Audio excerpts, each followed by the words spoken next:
My son Adam banned me from his wedding because his rich in-laws thought I was too poor to be seen with them. Then he sent me a bill for $150,000 to pay for his party and his honeymoon. He even had the nerve to add a little note, "Be thankful I'm letting you contribute." I just smiled. They thought they were humiliating a poor, confused old man.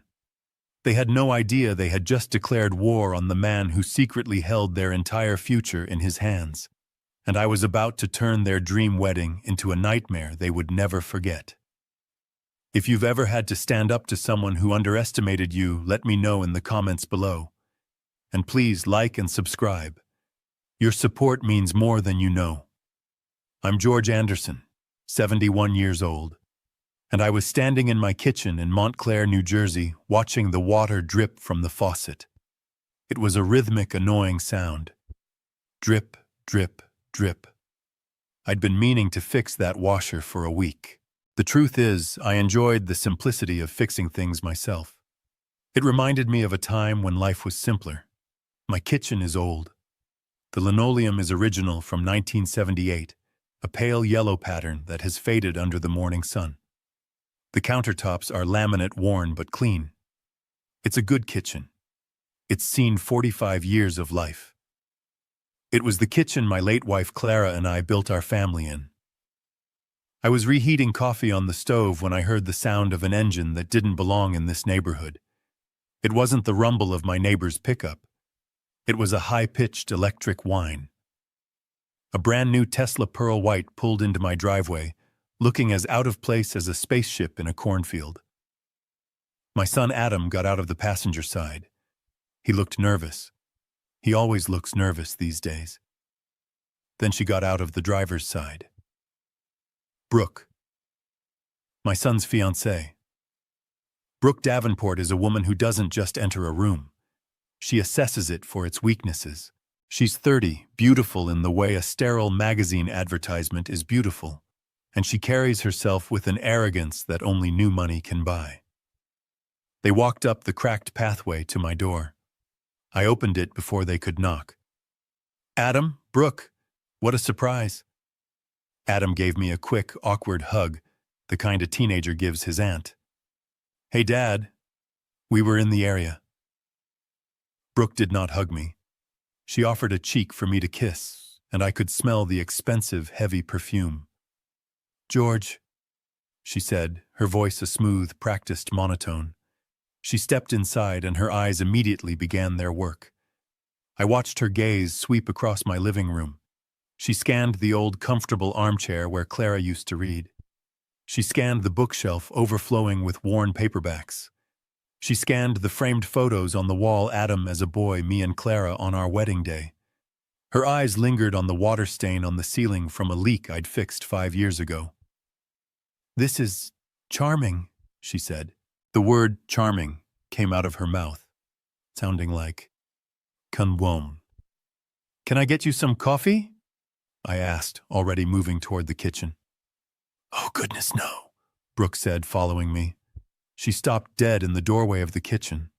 Her perfectly sculpted nose wrinkled. "George, what is that smell?" "It's coffee, Brooke. I was just reheating some. Reheating on the stove." She looked at my old percolator as if it were a piece of medieval farm equipment. "Adam, darling, your father doesn't have an espresso machine. We must get him one. Something simple. An espresso, perhaps." Adam just rubbed the back of his neck. "It's fine, Brooke. Dad likes his coffee this way." "Nonsense," she said, dismissing my son and me with a wave of her hand. She pulled out one of my wooden dining chairs, and in a gesture so subtle it was almost invisible, she discreetly wiped the seat with a silk handkerchief from her purse before sitting down. "So," I said, leaning against the counter, "what brings you two out to the suburbs?" Adam cleared his throat. "Well, Dad, we have good news. Great news, actually. We've set the date. The wedding. It's happening." "That's wonderful, son," I said, and I meant it. Despite my reservations about Brooke, I wanted my son to be happy. "When is the big day, October 12th, Brooke jumped in. It's going to be at the Davenport Country Club. My father is flying in the chef from Percé for the tasting menu. She paused, then added with a tight smile, "You've probably never heard of it." "I'm sure it will be lovely," I said. Brooke leaned forward, her expression turning serious. "George, we need to talk about the guest list. My parents are, well, they're very particular. We're expecting Governor Whitman, possibly a senator, and several of my father's business partners from Texas." She looked at me, her eyes doing that cold calculation again. "It's an extremely high-profile event. The standards, they're just different. My parents are very much looking forward to meeting you. We just hope everything will be appropriate." Appropriate. There was that word. A word that means nothing and everything. My mind drifted, as it often does, back to Clara. My Clara. What Brooke, with her new money Tesla and her country club wedding, could never understand was that Clara came from that world. She was a Cabot from one of the oldest, wealthiest families in Boston. Her inheritance was quiet, vast, and managed by men in suits in buildings I'd never entered. When I met her, I was a young architect with nothing but ideas. I fell in love with her spirit, her laugh. She fell in love with my simplicity. When we got married, her family nearly disowned her for marrying the help. Clara was the one who insisted we live here in this small, unassuming house in Montclair. She despised the costume of wealth, as she called it.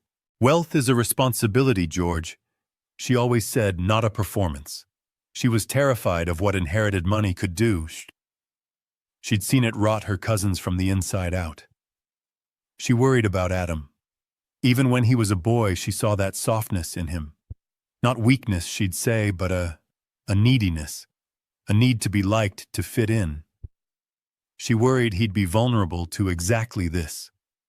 Vulnerable to a woman who saw a last name and an inheritance, not a person. After Clara passed 10 years ago, I didn't change a thing. I could have sold this house and moved into a penthouse in Manhattan. I could have bought a fleet of cars. But what for? This house was my home. This life was my choice. I continued my work, quietly managing the assets Clara and I had built together, consulting on major architectural projects under a different firm's name. To the world, and even to my own son, I was just George, the retired architect, the widower, the simple, quiet man in the old house.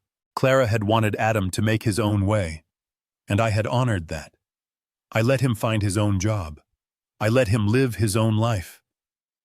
I never told him the truth about the full extent of our finances. I thought I was protecting him.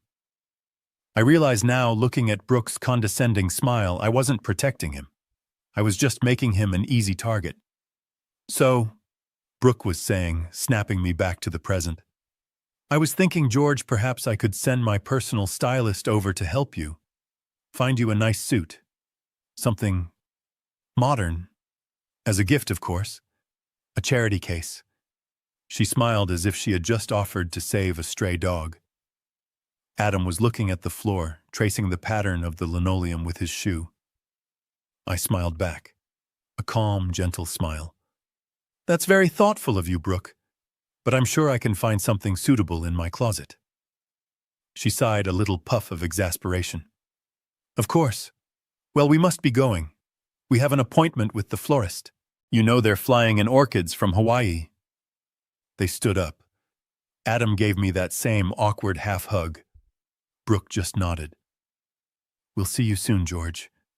We'll talk more." I watched them get into their silent white spaceship and glide away. I closed the door, walked back to the kitchen, and looked at the dripping faucet.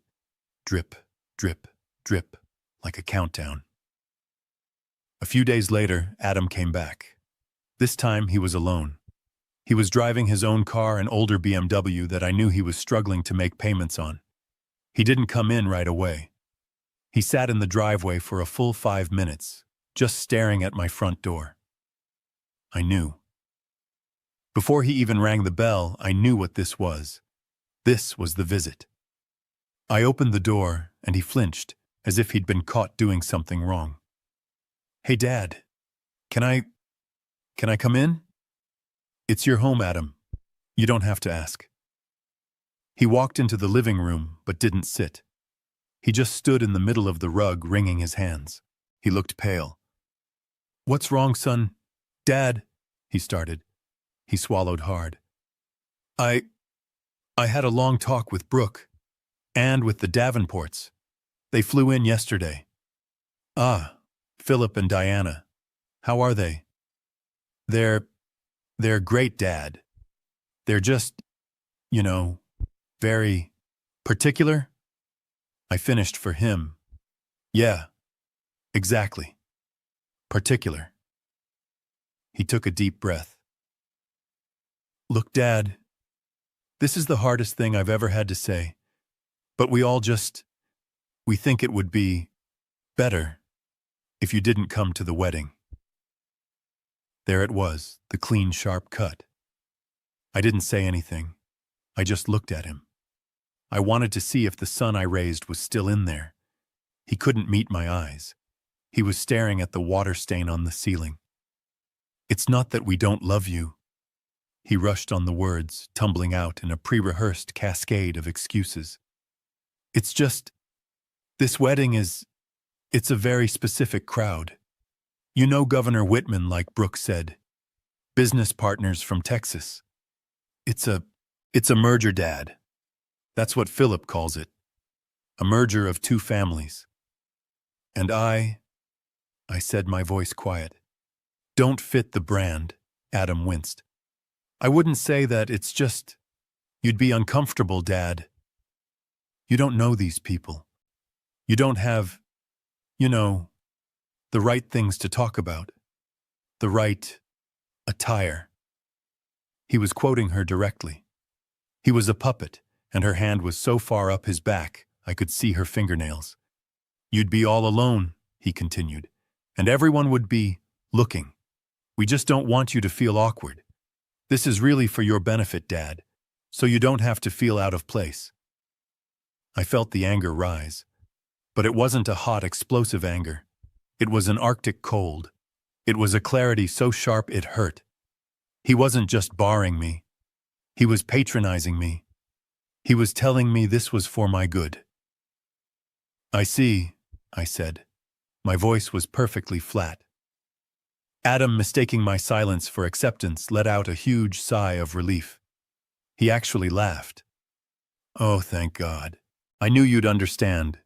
You're the best dad. You always get it. Look, I promise we'll do a small dinner, just us, after the honeymoon. We'll celebrate properly then. This just makes everything so much smoother. He moved to hug me, but I took a small step back. A tiny, almost imperceptible movement. But he felt it. He stopped, his hands frozen in midair. Dad. It's fine, Adam, I said. If this is what you and Brooke and the Davenports have decided, then that is what will happen. I turned and walked toward my study. Now, if you'll excuse me, I have some bills to pay. You can see yourself out. I didn't look back. I heard him stand there for a moment. I heard him say, Dad, one more time, his voice small, uncertain. Then I heard the front door open and close.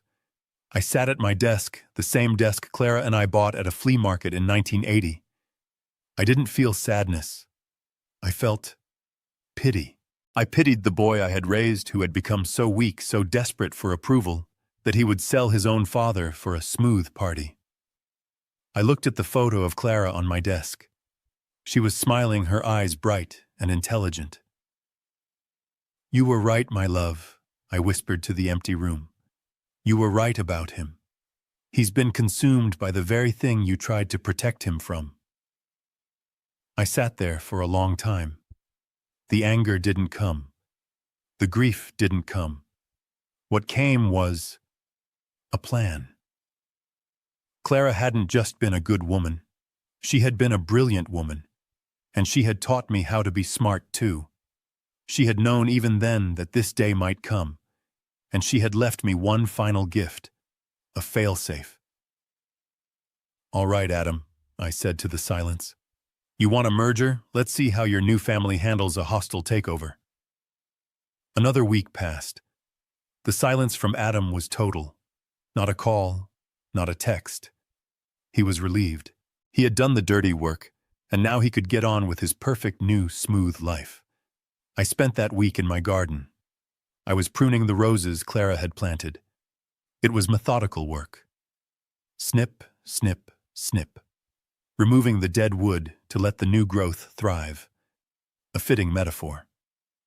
On Thursday, 2 weeks before the wedding, a FedEx truck pulled up. A courier handed me a large, stiff envelope. It was heavy, too heavy to be an apology card. I took it into the kitchen. I opened it with the same shears I'd been using on the roses. It wasn't a letter. It was a portfolio. It was bound in thick navy blue leather. On the front, embossed in gold lettering, it read, "From the office of Adam and Brooke Anderson Davenport." My heart didn't sink. It didn't pound. It just stopped. They had already combined their names. A merger indeed. I opened the cover.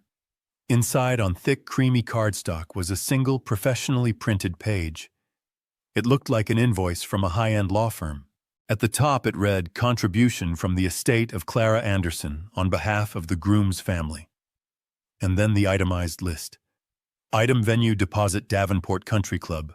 Platinum package, $50,000. Item: catering and bar service per se.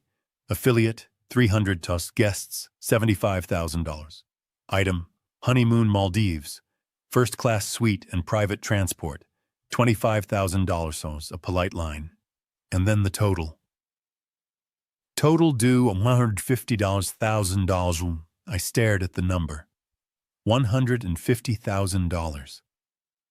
Attached to the top of the invoice with a shiny gold paperclip was a handwritten note. It was Adam's handwriting. Sloppy, entitled "The Handwriting of a Boy Who Never Learned to Finish His Chores." "Dad," it began. "I know you're not coming, but Brooke said you should still be thankful I'm letting you contribute. This is the amount from Mom's trust for my wedding. The bank said you're the executor, so just wire the funds to the account number below by the 15th. Thanks." I read the note again. "Be thankful I'm letting you contribute." I stood there in my old yellow kitchen with the faucet dripping. Drip, drip, drip. And I started to laugh. It wasn't a happy laugh. It was a dry, rasping sound that I hadn't made in years. It was the sound of a lock finally clicking into place. The sound of a dam breaking. They hadn't just banned me. They hadn't just insulted me. They had billed me for the privilege of being humiliated. They thought I was a confused old man. They thought I was a checkbook. They thought Clara's trust was a piggy bank that I was just holding for them. "Oh, Adam," I whispered, the laugh still shaking my shoulders. "You poor, stupid, foolish boy. You didn't just forget who your father is. You forgot exactly who your mother was. You think this is your money. You think this is an allowance. This isn't an inheritance, son. It's a test. And you, your bride, and your arrogant new family. You just failed. Spectacularly." I picked up my old yellowing rotary phone from the wall. My fingers steady as a surgeon's dialed the number I knew by heart. The phone rang twice. "Cunningham, Miles and Associates. This is Miles speaking." "Miles." I said, my voice as cold and clear as ice. "It's George Anderson." There was a pause. "George, it's been too long. Is everything all right?" "Everything is crystal clear," I said. "We have a problem. Or rather, my son has a problem." I looked down at the $150,000 invoice. "Miles, it's about Clara's character clause. They've finally triggered it." I held the phone to my ear, the receiver cold against my skin. The laughter in my chest had stopped, replaced by a cold, sharp clarity. My heart was perfectly still, beating with the slow, steady rhythm of an engine that has just been tuned for a long race. "Cunningham, Miles and Associates. This is Miles speaking." "Miles," I said, my voice clear. "It's George Anderson." There was a pause on the line. Not a pause of surprise, but of immediate recognition. Miles Cunningham wasn't just some lawyer I'd found in the phone book. He was Clara's lawyer. Our lawyer. He was the only other person on earth who knew the truth. "George," he said, his voice instantly dropping the professional lilt. "It's been too long. Is everything all right?" "Everything is crystal clear, Miles," I said. I looked down at the gold-embossed invoice. "We have a problem, or rather my son has a problem. I'm looking at my calendar, George. I'm booked until next week. Now, Miles," I said, "I'm on my way." I didn't take my old pickup truck. I walked to the back of the garage past the lawnmower and the rusty garden shears to the corner that was always covered by a heavy canvas tarp. I pulled it back. The 1995 Bentley Mulsanne Clara's car gleamed a deep dark green in the dim light. It smelled of old leather and history. The engine turned over with a deep, satisfied hum that you could feel in your chest. I drove out of Montclair, out of my role as the simple, retired architect. I drove 20 minutes to Morristown. Miles's office wasn't in a flashy glass tower. It was as it had always been in a century-old brownstone on a quiet side street. The only sign was a small, discreet brass nameplate, Cunningham. This was old money. This was Clara's world. His assistant knew me by sight. I was shown straight up the winding staircase. Miles's office was lined with dark mahogany bookshelves, filled not with law books, but with leather-bound first editions. A small fire crackled in the marble hearth, chasing away the early autumn chill. Miles Cunningham stood up from behind his massive desk. He was an impeccable man, sharp in a three-piece suit, but his eyes were kind. He had been Clara's closest friend long before he became her lawyer. He was the one who helped her navigate the complex, suffocating world of her family's wealth. "George," he said, shaking my hand warmly, "you look resolved." "I feel resolved, Miles." "Coffee, please." I didn't sit. I walked to the tall window, looking down at the people rushing by on the street. "They banned me from the wedding, Miles." Miles stopped in the middle of pouring the coffee. The silver pot hovered in the air. "They... what?" "My son, and his fiancée, and her family. They said I would be out of place, no, that I would make their high-profile guests uncomfortable, that it was for my own benefit." Miles set the cup down. The clink of porcelain against the saucer was the only sound in the room. "That ungrateful, entitled, after everything." "It gets better," I said. I walked over to his pristine 19th-century desk. I took the navy blue leather portfolio out of my old worn canvas tote bag and laid it on the blotter. "This arrived this morning, by courier." Miles put on his reading glasses. He opened the portfolio. He read the invoice. I watched his face. First his brow furrowed in confusion. Then, as he read the itemized list, his face paled with a quiet rage. But when he got to the bottom, to the handwritten note from Adam, "Be thankful I'm letting you contribute," something else happened. He looked up at me, and he smiled. A wide, shark-like smile. "My God," Miles whispered, leaning back in his chair. "He actually did it. He put it in writing." "He did," I said. "The character clause," Miles said almost to himself. "Clara was a genius, an absolute stone-cold genius." "She always was," I said. I finally took a sip of the coffee. It was strong, perfect. Miles looked at me, the smile still on his face. "He really doesn't know, does he? After all these years, he has no idea what his mother actually did." "He has no idea who I am," I corrected. "He sees a simple old man in a crumbling house. He thinks Clara's trust is an ATM and that I'm just the teller who forgot the password." Miles got up and walked to a heavy fireproof safe hidden behind a painting of a stormy sea. He worked the combination with practiced hands and pulled out a thick, bound document. This wasn't a copy. This was the original. The last will and testament of Clara Cabot Anderson. "Let's review the terms, shall we?" Miles said, his voice now crisp, professional, the lawyer taking over. "Just to ensure we are proceeding appropriately." He placed the will on the desk and opened it. The Clara Anderson Marital Trust. Upon her death, all assets, liquid and property valued at the time of her passing at $12,400,000, were placed in this irrevocable trust. "I remember," I said. "The sole beneficiary," he read, "is her son Adam Anderson.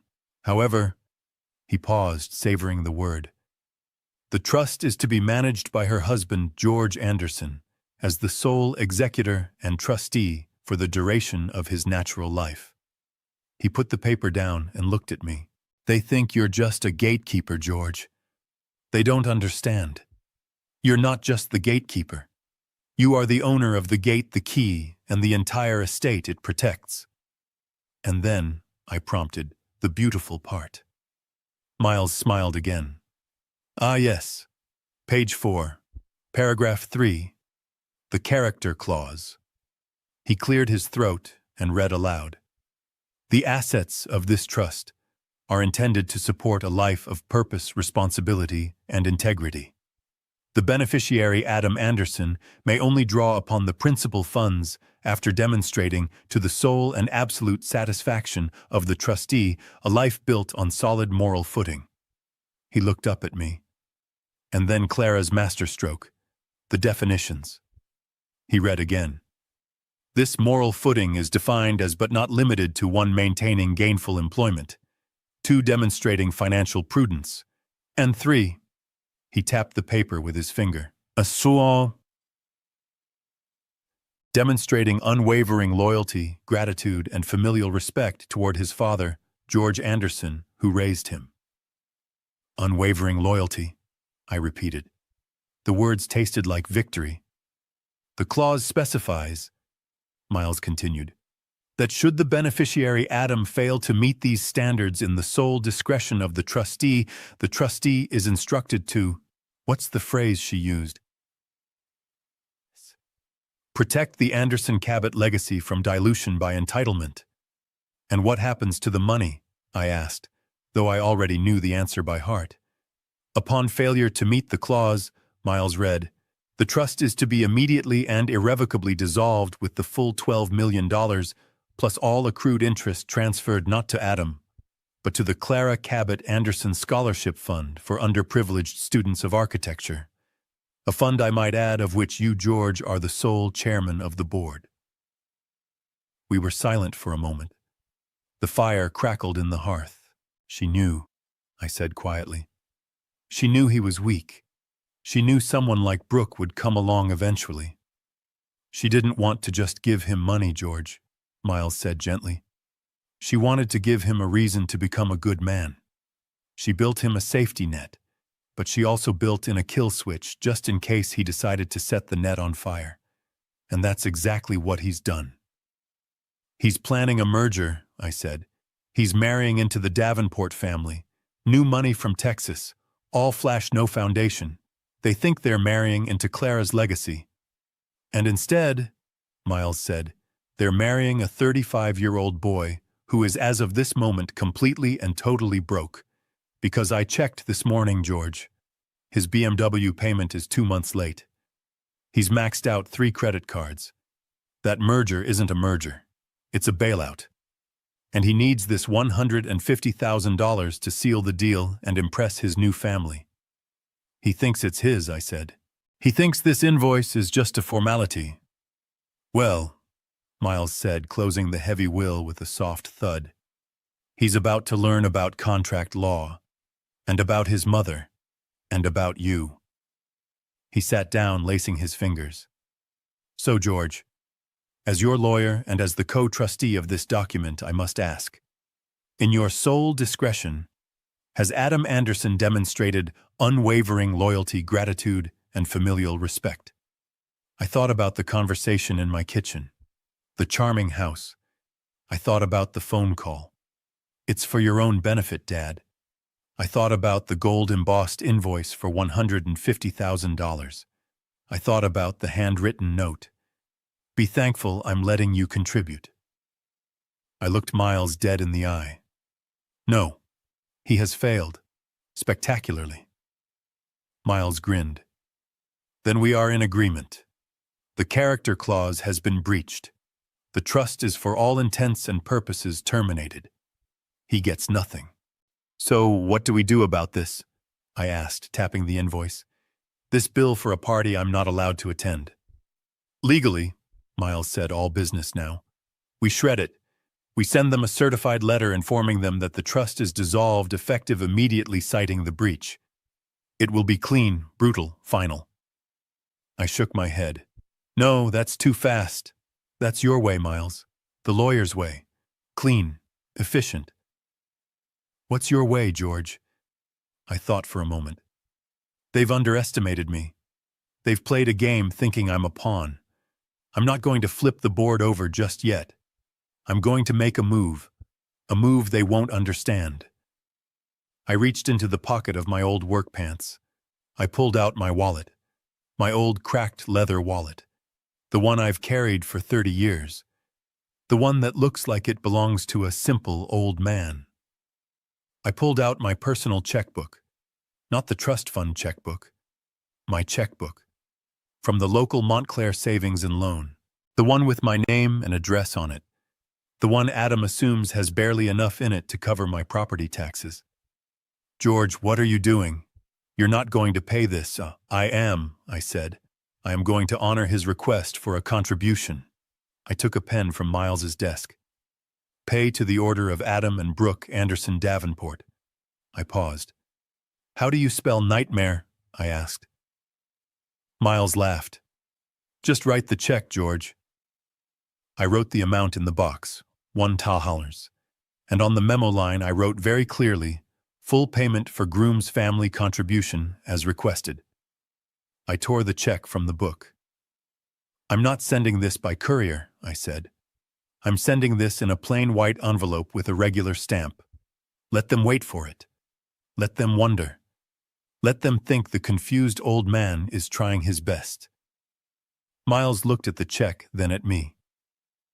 George Anderson, you are a devious, wonderful man. Clara would be so proud. She would, I said, putting the check in my pocket. But this is just the first move, Miles, because they're not going to accept this. No, they are not, Miles agreed. They're going to get angry, and when they get angry, they're going to get sloppy.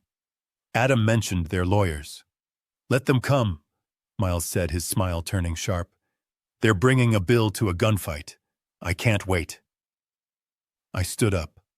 I felt lighter than I had in years. The drip, drip, drip in my kitchen sink was gone. In its place was the steady drumbeat of a war that had finally officially begun. Thank you for the coffee, Miles. Thank you for the show, George. Keep me posted. And remember, I know, I said. Document everything. I walked out of the brownstone, got into my Bentley, and drove back to my simple, quiet, unassuming house in Montclair. I mailed the check at the corner post office. Then I went home. And I waited. I didn't have to wait long. I drove the Bentley back to my quiet street in Montclair, the deep hum of the engine, a silent secret in the sleepy afternoon. I parked it back in the garage under the heavy canvas tarp, letting it disappear once more. The Bentley was a ghost, a tool from another life. My life. I walked back into my house. The faucet was still dripping. Drip, drip, drip. I smiled. It was the perfect soundtrack. I went to the small, cluttered desk in my study. It's an old oak roll-top, a piece my own father used. The varnish is worn thin where my arms have rested for decades. I didn't turn on the main light. The simple green banker's lamp was enough, casting a small circle of light on the desk. I sat down the old wooden chair, groaning under my weight. I took out my personal checkbook. Not the leather-bound ledger for the trust. Not the corporate accounts. Just my simple vinyl-covered checkbook from Montclair Savings and Loan. The one with the little pictures of puppies on each check. Clara had ordered them as a joke 20 years ago, and I'd just never bothered to change them. I opened it. I looked at the invoice again. The navy blue leather portfolio was sitting on my desk, looking absurdly arrogant, next to a pile of seed catalogs. $150,000. A contribution. Be thankful. I took a deep breath, savoring the moment. They thought I was a signature, a rubber stamp, a confused old man who would just obey. They thought they could ban me from the family and then bill me for the privilege. They had fundamentally misunderstood the man they were dealing with. They had forgotten who I was and who Clara was. Clara, who taught me that the best defense isn't a high wall. It's a deep moat that your enemy doesn't even see until they're already drowning in it. This check was the first bucket of water. I took out my favorite pen, a simple black ballpoint, the kind you get in a pack of 10. I wrote the date, my handwriting firm and clear. I wrote the name in the pay to the order of line. Adam and Brooke Anderson Davenport. I lingered on the name. Anderson Davenport. How presumptuous, how new. A name meant to impress, a name meant to sound like a merger. It felt good to write it down, to see it in plain ink. It anchored my resolve. Then I moved to the small box, the box for the numbers. I thought about the $12 million in the trust. I thought about the dividends it generated every quarter, enough to buy that country club, never mind just rent it for a night. I thought about the life of ease Adam could have had if he had just been a good man, if he had just been a decent son. With a hand as steady as the foundation of this house, I wrote 1.00. 100. Then the line for the written amount. I wrote it with the same care I would have used for $1 million check. $1.00, so 100 hood. It was perfect. It was exactly what they deserved. It was literal. It was insulting.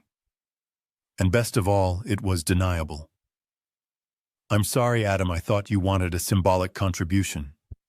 I'm just a simple old man, I didn't understand the amount. The true beauty of the move wasn't the check itself. It was the memo line. In that small, narrow space at the bottom left, I wrote the dagger. I wrote the words that would turn this from a confused act into a calculated one. I copied the phrase from their own invoice. Memo, full payment for groom's family contribution as requested. As requested. I tore the check from the book. The sound of the perforation ripping was loud in the quiet study. It sounded like the opening shot of a war. I didn't admire it for long. I folded it crisply. I didn't put it in a fancy FedEx envelope. I didn't send it by courier. That's what they would do. I went to the kitchen drawer, the one that sticks. I pulled it open and rummaged past the rubber bands and old batteries until I found what I was looking for. A plain, white, standard-sized envelope. The kind you buy in a box of 100 for $3. I slid the $1 check inside. I licked the envelope. It tasted like cheap glue and justice. I addressed it to Adam at his flashy, overpriced apartment. The one Clara's trust had not been paying for, which, as Miles had confirmed, was why he was so desperate for this money. I rooted around in the drawer again and found a stamp. It wasn't even a nice flag stamp. It was an old congratulations stamp from a roll I'd bought 5 years ago for someone's graduation. It had a picture of balloons on it. How fitting. I stuck it on the corner. I put on my old gardening jacket, the one with the patch on the elbow, the one Brooke so clearly despised. I walked out my front door down the cracked pathway. The sun was setting. The air was cool. It was a beautiful, quiet evening in Montclair. I walked to the blue USPS mailbox on the corner of my street. I pulled the heavy metal handle. I held the white envelope over the darkness for just 1 second. This was it. This wasn't just a check. It was bait. They wouldn't be confused for long. Adam would be, but Brooke wouldn't. She would be furious. She would see this as the act of a senile old fool, or worse, an intentional insult. She would demand Adam do something. She would demand they fight back. And that's exactly what I wanted. They thought they were playing chess. They thought they had me in checkmate. They didn't realize I was playing a different game entirely. I let the envelope drop. Clang. The metal flap snapped shut. It was done. I walked back to my house. The lights of the neighborhood were coming on. I went inside, went to the kitchen, and finally fixed the dripping faucet. The silence in the house was perfect. I made myself a simple dinner, a ham and cheese sandwich. I sat at my old kitchen table and ate it. And I waited. I knew my phone wouldn't ring that night. Or the next day. It would take 2 days for the mail to arrive. 2 days for them to receive my contribution. I slept better that night than I had in 10 years. I was no longer the sad, simple old widower. I was George Anderson. And I was just getting started. I mailed the check on a Thursday afternoon. Friday was blissfully silent. I spent the day in the garden pruning back the dead wood from the azalea bushes Clara had planted by the fence. The silence from Adam's end of the line was deafening. It was the silence of pure, dumbfounded confusion. I knew my son. He would have stared at that $1 check for hours, turning it over and over, wondering if it was a mistake, a joke, or a bizarre symptom of senility. But I knew he wouldn't be the one to call me. Adam was a coward. He never handled confrontation. He outsourced it. The call I knew would come from Brooke. Saturday morning. I was in my study, the small, quiet room that smelled like old books and lemon oil. I was paying my actual bills, the electricity, the water, the gas. I was also, just for my own amusement, transferring a dividend check of $200,000 from one of the trust's offshore accounts into the Clara Anderson Scholarship Fund. It always amused me moving amounts that could buy a house, all while my neighbors saw me as the nice old man who struggled to get his recycling bin to the curb. At 10:03 in the morning, the phone rang. Not my cell phone, which I rarely use, but the old heavy rotary phone on the wall in the kitchen. Its loud mechanical brrring cut through the quiet house like an alarm bell. I walked into the kitchen, dried my hands on a towel, and let it ring a second time. A good hunter always lets the prey commit. On the third ring, I picked up the receiver. "Hello?" I said, pitching my voice to sound gentle, a little frail, perhaps a bit confused. It was not a hello. It was a roar. "Dad, what is this?" It was Adam. He sounded high-pitched, breathless, like he did when he was 12 years old and had just broken Mrs. Gable's window with a baseball. "Adam, what's wrong, son? You sound terribly upset." "Upset!" he screamed. "I'm beyond upset. A check, you sent me a check." "Of course I did," I said calmly, picturing him pacing the white marble floors of the apartment he was paying for, not me. "You sent me a bill for your contribution. I received it and I paid it. Did it not arrive?" $1, he shrieked. The word bounced down the line.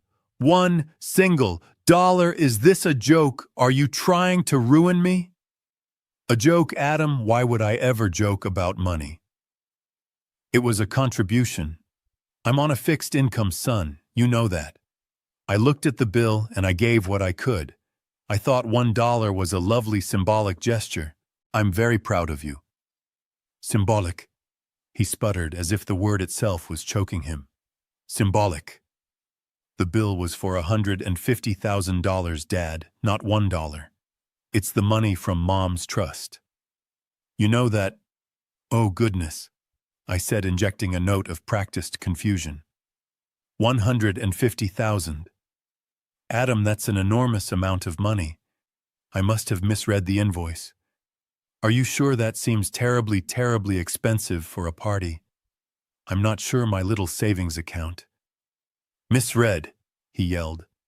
It was itemized. Dad, stop playing dumb.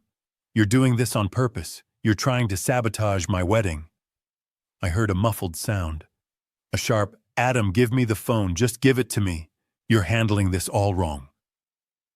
The sound of the receiver being fumbled, shuffling, and then her. A new voice. A voice as cold and sharp as a shard of glass.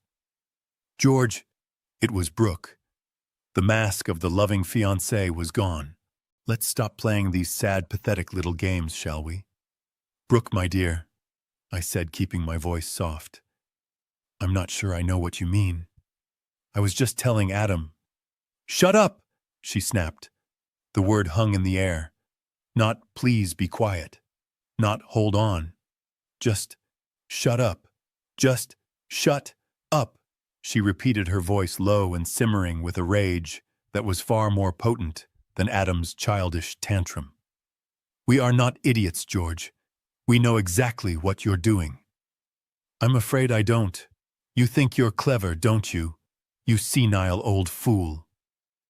There it was, the truth. No more George, dear. No more charming. I was a senile old fool. I had been waiting for that. You think this is funny? She continued, her voice rising now, losing its controlled edge. You think you can humiliate Adam, humiliate me, humiliate my family with your little $1 stunt? Who in the hell do you think you are? I'm Adam's father, Brooke, and I am the executor of his mother's— You're nothing, she shrieked. You're a bitter, jealous old man, sitting in a rotting house, furious that your son is finally making something of himself, furious that he's marrying into a family with real status, something you could never give him. Brooke, I said, my voice still perfectly, maddeningly calm. This is hardly the tone for a family discussion. I'll use whatever tone I want. You listen to me, and you listen closely. We know about the trust, Clara's trust. We know there are millions in there. That is Adam's money. It is his birthright, not yours. You are just the sad little man holding the keys, and you will give them to us. Actually, Brooke, I said softly, that's not quite how the trust works. It's a bit more complicated than that. There are stipulations. Clara was very particular. I can't just— Stipulations. She laughed. It was a horrible, grating sound, completely devoid of humor. You mean the little rules you invented? The little power trip you've been on since your wife died? You think that will hold up in court? My heart gave a single, solid thump. There it was. The word. The word I had been waiting for. Court. Court, I asked. I laced my voice with the one thing I wasn't feeling. I laced it with fear. Brooke, my goodness, why would we involve the courts? This is a family matter, a simple misunderstanding. It was a family matter, she hissed. You made it a legal matter when you refused to release Adam's inheritance. You are illegally withholding funds from the beneficiary. That is a crime, George. A crime. It's not a crime, Brooke, I said gently. It's my responsibility as the trustee. You're incompetent, she shouted, and I could almost hear the click as the final piece of my plan snapped into place. That check proves it. You sent $1. You're senile. You are not mentally fit to manage your own checkbook, let alone a multi-million-dollar trust. My father's lawyers are going to destroy you. Brooke, please, I whispered, faking a tremble in my voice. Let's not threaten each other. This is so upsetting. This isn't a threat, you old man, she screamed, all pretense of civilization now completely gone. This is a promise. I am giving you 24 hours, 1 day.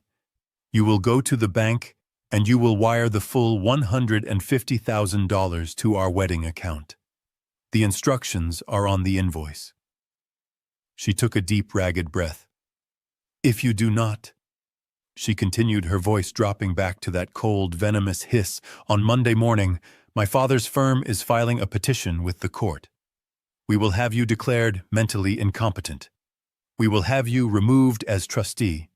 We will get that money. And we will make sure you end up in a state-run nursing home where you belong, staring at a wall where you can't hurt anyone ever again. The line went dead. She had hung up. I stood in the kitchen. The silence of the house rushed back in, but it was different now. It was charged. Senile. Incompetent. A state home. They had done it. They had actually explicitly threatened it. They were going to sue me. They were going to use my $1 check, my bait, as their primary evidence of my mental decline. They were a pack of wolves, and they had just proudly announced to the sheepdog that they were planning to attack the flock, not realizing the sheepdog was in fact a dragon. I looked at the phone in my hand for a long, satisfying moment. Then I picked up the receiver and dialed Miles. "Miles, George, it's Saturday. I do hope I'm not interrupting your golf game." There was a chuckle on the other end. "Never for this, George. How did my favorite client's contribution go over like a dream?" I said, walking back to my study. "They took the bait." Adam screamed. "Brooke called me a senile old fool." "Standard then," Miles said. But then," I said, settling into my chair. "She made a promise. She's filing a petition on Monday to have me declared mentally incompetent and removed as trustee." I heard Miles let out a low, appreciative whistle on the other end of the line. She's actually going to sue you. To prove she's worthy of the character clause," Miles asked, his voice thick with disbelief and delight. "That's the one," I said. "George," Miles said, and I could hear the grin in his voice. "They didn't just walk into the trap. They've started building the cage around themselves. This is beautiful. Legally, this is poetry. So what's our next move?" "Our move," Miles laughed. "George, our move is to do nothing. We let them file. We let them spend thousands of dollars on their high-priced Texas lawyers. We let them commit on official court documents to the position that you are mentally unfit. We let them stand up in front of a judge and swear to it." "And then?" I asked. "And then," Miles said, his voice turning cold and sharp, "we introduce them to Clara's ghost. I'll clear my schedule for Monday. This is going to be the most fun I've had all year." Brooke's 24-hour deadline passed in a heavy, deliberate silence. I spent Sunday in the garden tying up the tomato plants. The air was calm. I found a peculiar peace in the waiting. I knew they weren't just sitting there. Brooke was not a woman who made idle threats. She was arrogant, she was greedy, and she was predictable. That combination was a gift. Monday morning, the silence was broken. It wasn't the brrring of the old rotary phone. It was a knock. It wasn't the friendly rap of a neighbor. It was a sharp, official, impatient sound. Rap, rap, rap. I opened the door. A man in a cheap, wrinkled suit stood on my porch. He was holding a thick manila envelope. He looked bored. "George Anderson," he mumbled, not looking me in the eye. "I am." He thrust the envelope at my chest. "You've been served." He didn't wait for a reply. He turned on his heel, walked briskly to his beat-up sedan, and drove off. I stood in the doorway holding the packet. It was heavy, warm from his hands. "You've been served." Such a mundane phrase for such a profound declaration of war. I closed the door. I walked past the kitchen. I went into my study, the small, quiet room where I had mailed the $1 check just 3 days earlier. I sat in my old wooden chair. I turned on the small green banker's lamp. I opened the envelope. The cover sheet was stark. Superior Court of New Jersey, Essex County, Civil Division. And then the names. Plaintiff Adam T. Anderson. Defendant George R. Anderson. My own son. Suing me. I turned the page, my hand perfectly steady. I wasn't reading this as a father. I was reading this as an opponent. It was a petition. A request for an emergency hearing. I read the legalese the words Brooke and her expensive Texas lawyers had chosen. They were seeking to have me, George Anderson, immediately declared mentally incompetent and incapable of managing financial affairs. They claimed I was suffering from advanced cognitive decline characterized by erratic behavior, memory loss, and severe detachment from reality. And what was their goal? The petition demanded that I be removed as the trustee of the Clara Anderson Marital Trust. It demanded that I be stripped of all financial power, and it demanded that the court immediately appoint a new guardian to protect the assets of the trust from dissipation and mismanagement. And who did they nominate as this noble guardian, the sole beneficiary Adam T. Anderson? I let out a slow breath. It was exactly as Brooke had promised. A neat, tidy legal assassination. They weren't just coming for the $150,000 anymore. That was just the appetizer. They were coming for the whole $12 million. But then I turned the page again, and I smiled. There, stapled neatly to the back, was the evidence, Exhibit A. It was a perfect, clear photocopy of my $1 check. The one with the little puppies on it. They had actually done it. They had walked into the courthouse, gone before a judge, and submitted my check as their primary proof that I was insane. I read the text of the petition that referenced it. Exhibit A clearly demonstrates the defendant's erratic financial behavior. In response to a significant six-figure family financial matter, the defendant submitted this baffling and childlike document. This is not the action of a rational trustee, but of a man profoundly confused and detached from his fiduciary duties. They had swallowed the bait, whole, but they weren't finished. I turned the page again. Exhibit B, the affidavits, the sworn statements. This was the masterpiece. First was Brooks. I read her words, her lies, now immortalized in a legal document. I, Brooke Davenport, swear under penalty of perjury that I have witnessed George Anderson's cognitive decline firsthand over the last 6 months. He is forgetful, often failing to recall prior conversations about important family matters. The $150,000 invoice, no doubt.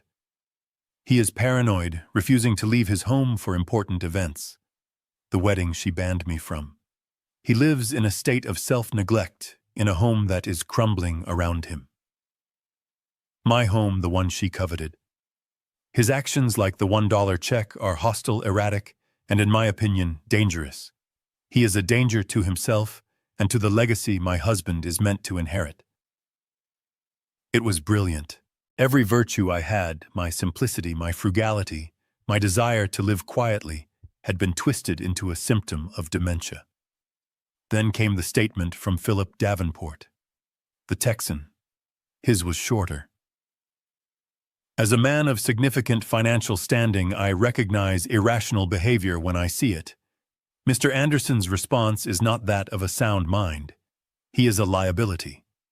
My family is deeply concerned that he will, in his confusion, dissipate his son's entire legacy.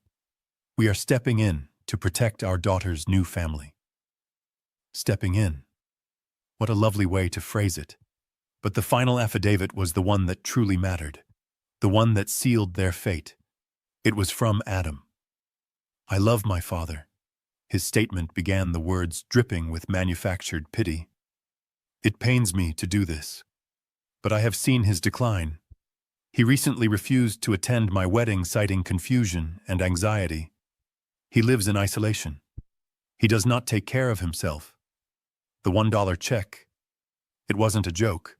I believe it was a cry for help from a man who knows he is losing control. I am terrified he will harm himself or the estate my mother Clara left for me. I am filing this petition not just to protect my inheritance, but to protect my father from himself. To protect me from myself. I folded the papers. I placed them neatly on the desk. They thought they were cornering a wounded animal. They thought they were being clever, using my own actions against me. They thought they were dealing with a confused, simple-minded, grieving old widower. They had no idea who my wife was. They had no idea who her lawyer was. They had just legally, in a sworn statement to a judge, committed their entire argument to paper. An argument based on the premise that I was senile. An argument based on the lie that the trust was Adam's money. They had just handed me the weapon, the ammunition, and pulled the trigger on themselves. I sat there for a long, satisfying minute. The house was perfectly silent. No faucet drip. I had fixed that. I picked up the old rotary phone. My fingers, steady and sure, dialed the private cell number I had for Miles Cunningham. He picked up on the second ring. "George, Miles," I said, my voice calm, almost cheerful. "Good morning. I'm afraid I have some bad news. It seems I'm mentally incompetent." There was a sharp intake of breath on the other end. They did it. They actually filed, signed, and delivered by a very nice man in a wrinkled suit. It's a petition for an emergency hearing. They've submitted the $1 check as Exhibit A. They've got sworn affidavits from Brooke, her father, and Adam, all testifying that I am, and I quote, "a danger to the estate." I heard a sound from Miles's end. It was a low, deep chuckle. It grew into a full, unrestrained laugh. It was the sound of a lawyer who had just been handed an open and shut case on a silver platter. "George," he finally said, catching his breath. This is magnificent. It's better than Christmas. They've just committed legal perjury. They've sworn in a court of law that their entire argument is based on what? Their feelings, their disappointment. They've argued our entire case for us, I said. They've confirmed in writing that they are hostile, that they are acting in bad faith, and that they have zero respect for me as trustee. They have, in essence, just handed us the keys to terminate the trust. Exactly, Miles said, his voice now sharp and focused. They've just proven beyond a shadow of a doubt that Adam has violated the character clause. It's beautiful. So what's the date on the hearing? I checked the cover sheet. This Friday, 10 a.m., Judge Maria Velez. Velez, Miles mused. Good. She's tough. She has no patience for frivolous suits, and she hates elder abuse. Oh, this is perfect. So what now, Miles? What's our move? Our move, Miles said. George, our move is to prepare the defense of a lifetime. We are not just going to defend you. We are going to countersue. We let them have their hearing. We let Brooke and her father get on the stand and commit perjury. We let Adam cry his crocodile tears for the judge. And then, I asked, a slow smile spreading across my face. And then, Miles said, his voice dropping to a predatory calm, I introduced them to Clara's ghost.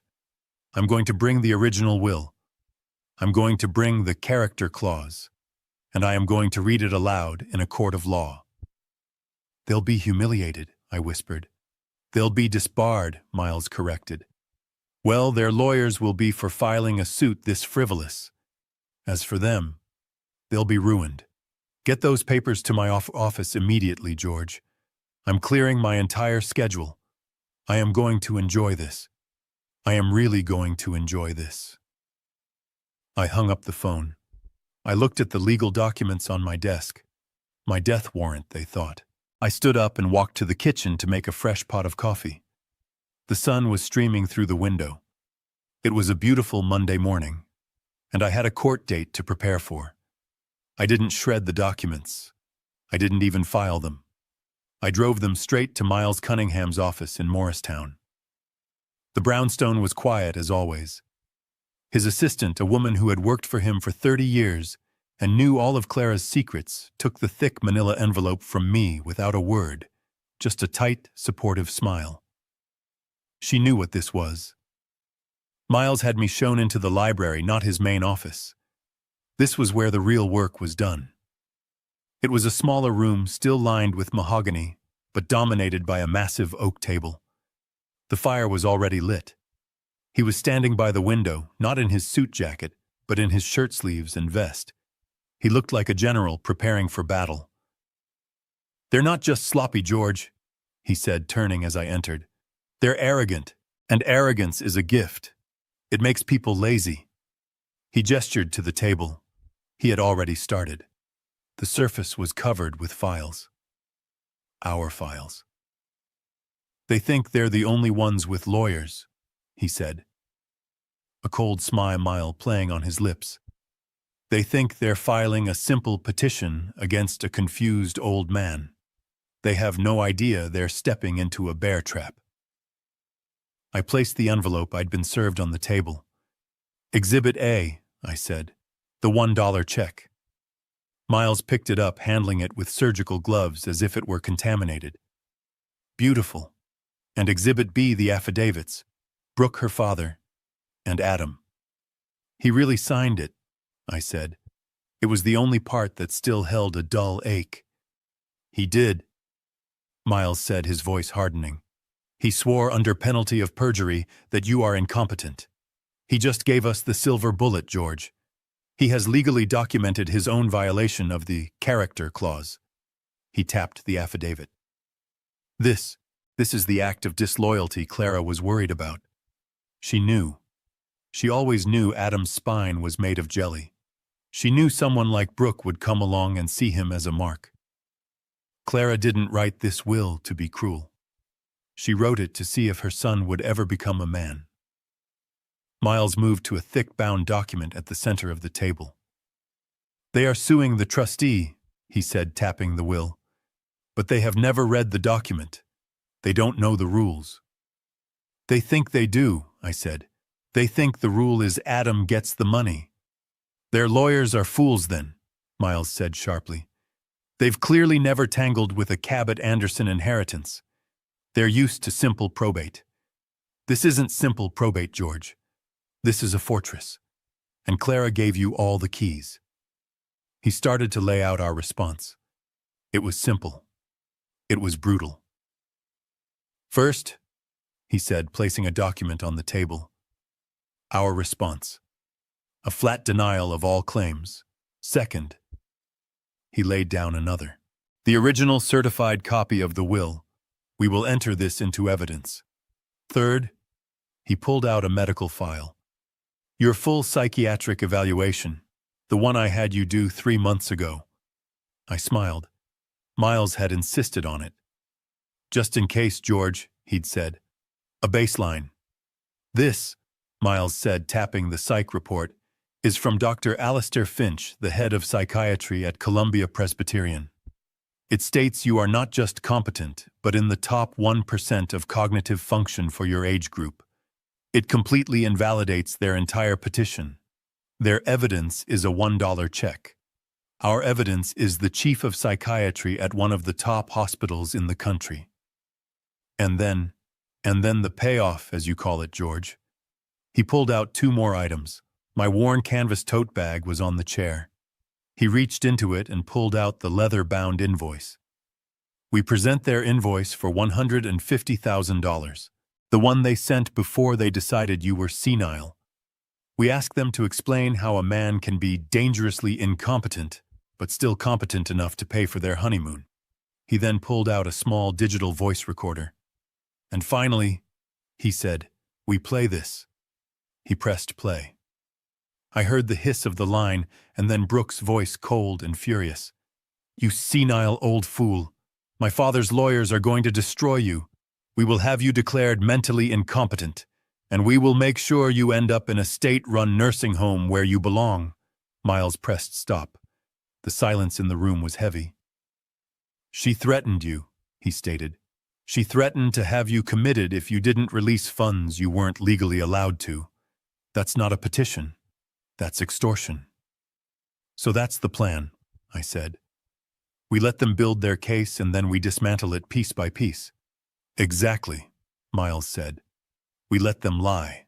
We let Adam get on the stand and cry about his confused old father. We let Brooke testify about how worried she is. We let them commit perjury.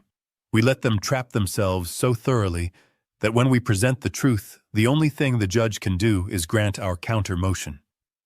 Which is..." Miles picked up one last file. It was slim, simple. A petition to the court, to formally affirm the breach of the character clause, to immediately and permanently dissolve the Adam Anderson Trust, and to transfer all $12,400,000 plus interest directly to the Clara Cabot Anderson Scholarship Fund. He looked at me. "Are you absolutely sure, George, once this is done, it's done? He gets nothing. Not now. Not ever. I thought of the invoice. I thought of the way Adam stood there while Brooke insulted me. I thought of the lies in the affidavit. He already has nothing, Miles, I said. He just doesn't know it yet. Let's go to court. Friday morning, 10 o'clock.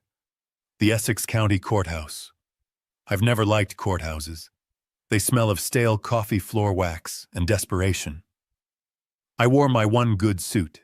It's a dark wool, 20 years old, but perfectly pressed. It was the suit I wore to Clara's funeral. It felt appropriate. Miles was waiting for me on the steps, not looking at all like a lawyer. He was wearing a light gray suit that looked more like something you'd wear to a garden party. He was relaxed, smiling, as if we were about to go to lunch. That was his gift. He radiated a calm that was almost predatory. "George," he said, shaking my hand, "ready for the show. As I'll ever be, Miles." We walked inside. They were already there in the sterile, fluorescent-lit hallway. A little island of arrogant entitlement. Adam was pale. He was wearing a suit that was too tight, clearly bought for the wedding.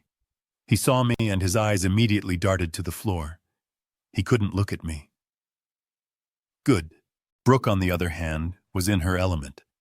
She was wearing a cream-colored power suit, her hair pulled back in a severe, intimidating bun. She looked like an executioner. She stared right at me, a tiny, self-satisfied smirk on her lips. She thought she had won. Beside her were the Davenports, Philip and Diana, flown in from Texas. They looked bored, annoyed, as if this was all just a minor piece of housekeeping before the real party could begin. And their lawyer, a man who matched them perfectly.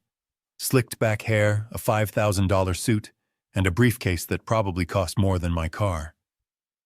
He looked at Miles, sized up his light gray suit, and dismissed him. "Judge Velez," Miles whispered to me as we entered the small hearing room. "She doesn't suffer fools." We sat at our table. They sat at theirs. The room was small, suffocating. "All rise," the bailiff called. Judge Maria Velez entered. She looked tired and overworked, and she had zero patience. She looked at the file, then at the plaintiff's lawyer. "Mr. Stratton, is it?" she said, her voice flat. "This is an emergency hearing for incompetence. That's a high bar. This had better be good. Proceed." Mr. Stratton, the flashy lawyer, stood up. He oozed false sincerity. "Thank you, Your Honor. This is indeed a tragedy." He gestured toward us, Adam. "A family in crisis. A son forced to make a decision no son should have to make." He painted a picture. He described me, George Anderson, as a beloved patriarch who was now sadly succumbing to the ravages of time. He used words like cognitive decline, erratic, and detachment from reality. His behavior, Stratton said, has become a danger not only to himself, but to the significant family estate he is meant to be managing. An estate his late wife, Clara Anderson, left for the benefit of their only son, Adam. He paced. "Your Honor, we have evidence. Just last week, in response to a significant six-figure financial matter, Mr. Anderson sent this." He dramatically produced the photocopy of my $1 check. "Exhibit A, Your Honor. $1, with puppies on it. A baffling, childlike document. This, Your Honor, is not the action of a rational trustee." Judge Velez looked at the check. Her expression was unreadable. Stratton continued. "We are here to protect Mr. Anderson from himself, and to protect the assets his son is entitled to. I call my first witness, Ms. Brooke Davenport." Brooke walked to the stand. She was a vision of rehearsed, sorrowful beauty. She placed her hand on the Bible and swore to tell the truth, so help her God. The irony was suffocating. "Ms. Davenport." Stratton began, his voice dripping with synthetic compassion. "You are engaged to Mr. Adam Anderson." "I am," she said, her voice soft, angelic. "And in the course of planning your wedding, you have had close interactions with the defendant, Mr. George Anderson." "Yes," she said. She pulled a silk handkerchief from her sleeve and dabbed at a perfectly dry eye. "It's been so difficult. Please tell the court what you've witnessed. Oh, where to begin? Brooke sighed as if the burden was too much to bear. He's just not there anymore. He's forgetful. He'll ask the same question 5 times in an hour. He forgets my name. He sometimes calls me Clara. I gripped the arm of my chair. That was a vicious lie. He called you by his late wife's name, Stratton asked, feigning shock. Yes, she whispered. It's heartbreaking. We try to be patient, but it's more than that. He's a danger. We get calls from his neighbors. He's left the stove on, twice. Gas filling the kitchen. Last week, Mrs. Gable next door said she found him wandering down the street in his bathrobe, completely lost, unable to find his own house. This was pure fabrication. Mrs. Gable was in Florida visiting her sister. Brooke was just inventing things, painting a masterful picture of a senile old man. And this check, Ms. Davenport. This $1 check. That was the breaking point, she said, her voice cracking. We had sent him the financial plan for the wedding, a contribution from his late wife's estate. He knows Adam is the beneficiary, and he sent that. He called Adam and was laughing about the puppies on the check. It wasn't a joke, Your Honor. It was a breakdown. We are terrified. We're terrified he will hurt himself. We're terrified he will take the entire family legacy, my fiancé's birthright, and donate it to a cat shelter or something just as erratic. She finally produced a real tear. We are just trying to protect him. We love him. We just want to move him to a safe, secure facility where he can be cared for and have Adam, his only son, take control of the finances as his mother always intended. She finished. It was a perfect performance. I could see the judge looking at me with a new expression. Pity. Stratton smiled. No further questions, Your Honor. Your witness, Mr. Cunningham. Miles stood up. He buttoned his light gray suit jacket. He looked more like a friendly college professor than a lawyer. Good morning, Ms. Davenport, he said, his voice pleasant. Good morning, she replied, still dabbing her eye. That was truly heartbreaking testimony, Miles said. You must be under terrible strain. It's been the hardest time of our lives, she agreed. Indeed. Now, Ms. Davenport, you testified that you are worried Mr. Anderson will dissipate his son's legacy. Is that correct? Yes, Adam's birthright. It's what Clara wanted. I see. You're very familiar with Clara's intentions, then. Of course, Brooke said, bristling slightly. I'm about to be her daughter-in-law. Then of course you must have read her will, Miles said. It wasn't a question. Brooke hesitated. I've been briefed on its contents. Adam is the sole beneficiary. He is, Miles agreed cheerfully. But you see, Ms. Davenport being a beneficiary and having a right to the money are two very different things. Your Honor, I'd like to submit into evidence the last will and testament of Clara Cabot Anderson. I was its author.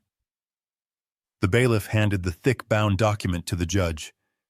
Miss Davenport, since you are so concerned with Clara's intentions, perhaps you could read one for us, page 4, paragraph 3. It's marked. Brooke took the paper, her hands trembling slightly. She stared at it. I don't... Allow me, Miles said, pulling out his own copy. The character clause. It states, and I quote, "The assets of this trust may only be drawn by the beneficiary Adam Anderson upon demonstrating to the sole and absolute satisfaction of the trustee a life built on solid moral footing, defined as but not limited to unwavering loyalty, gratitude, and familial respect toward his father, George Anderson." Miles paused. The courtroom was silent. Brooke's face had gone from sorrowful to pale. Ms. Davenport, Miles continued, his voice no longer friendly, does banning a man from his son's wedding constitute unwavering loyalty? Objection! Stratton yelled, jumping to his feet. This is irrelevant. We are here to discuss my client's competence, not family squabbles. On the contrary, Your Honor, Miles said smoothly. It is entirely the point. The plaintiff's entire case is that my client is mismanaging a trust. We are simply establishing that there is no trust to mismanage because the beneficiary, Mr. Adam Anderson, has already breached the terms of the trust with his own despicable behavior. Overruled, the judge said, her eyes now fixed on Brooke. Answer the question, Ms. Davenport. We just thought he'd be uncomfortable, Brooke stammered. Uncomfortable, Miles mused. I see. And Ms. Davenport, you testified that my client's $1 check was erratic and hostile. You're half right. It was hostile, but it was far from erratic. In fact, it was the most rational and frankly restrained response one could have to this. Miles walked to his table and produced the leather-bound invoice. Exhibit C, Your Honor. An invoice for $150,000 sent by the plaintiffs to my client. The man they just swore is senile and confused. The man they banned from their wedding.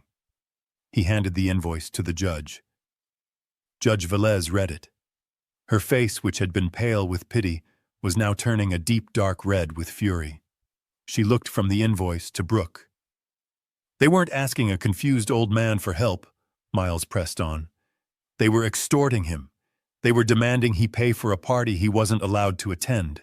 And when he refused, when he sent a symbolic $1 protest, they came here and committed perjury to have him locked up and steal the rest. That's not true, Brooke shouted from the stand. We were worried. He is senile. He is paranoid. Paranoid, Ms. Davenport? Miles asked, his voice soft again. I suppose you'd have to be, wouldn't you, when your future daughter-in-law threatens to have you thrown in a state-run nursing home? I would never. Then I suppose, Miles said, pulling the small digital recorder from his pocket. This isn't your voice. He pressed play. Brooke's voice, cold and furious, filled the silent courtroom. You senile old fool. My father's lawyers are going to destroy you.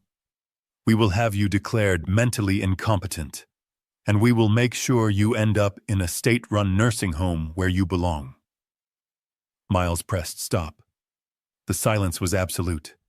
Brooke was gray. Adam had his head in his hands. Philip Davenport was staring at his daughter as if he'd never seen her before. Judge Velez slowly took off her glasses. She placed them on the bench. She looked at Brooke, at Adam, at their lawyer. Her voice was quiet. Deadly. Mr. Stratton. Yes, Your Honor. In 20 years on this bench, I have never, ever witnessed such a flagrant, malicious, and disgusting abuse of the court system. This is not a petition. This is a conspiracy. She turned to Brooke. Ms. Davenport, you have committed perjury. You have lied under oath in a failed attempt to defraud a senior citizen and steal his estate. She turned to Adam. And you sat there and let her. You signed it. You tried to have your own father committed because you were greedy. It's despicable. Stratton tried to speak. Your Honor, my clients. Be quiet, Mr. Stratton. The petition to declare Mr. George Anderson incompetent is not only denied, it is dismissed with prejudice. I am referring Miss Davenport's and Mr. Anderson's testimony to the District Attorney's Office for a full review of perjury charges, and I am sanctioning your firm for filing this garbage. You'll be lucky if you still have a license to practice in this state by Monday. She slammed her gavel. This hearing is adjourned. She stood up to leave. One last thing, Your Honor, Miles called out. The judge paused, looking at him. We are, of course, filing our counter-petition, effective immediately, to formally affirm the breach of the character clause, to immediately and permanently dissolve the Adam Anderson Trust, and to transfer all $12,400,000 plus all accrued interest to the Clara Cabot Anderson Scholarship Fund. Adam let out a sound, a choked sob. No, please. Judge Velez looked at the original will on her desk. She looked at the invoice. She looked at Adam. "Mr. Cunningham," she said, "consider it granted." She slammed the gavel again. "We are done here." The gavel slam echoed in my mind all the way home. It wasn't a sound of victory. It was the sound of a heavy ancient door closing, a thick oak door shutting on 45 years of my life. I drove the Bentley back to Montclair, parked it under the tarp, and walked into my house. The silence was total. No dripping faucet. No ringing phone. Just peace. I made myself a simple dinner.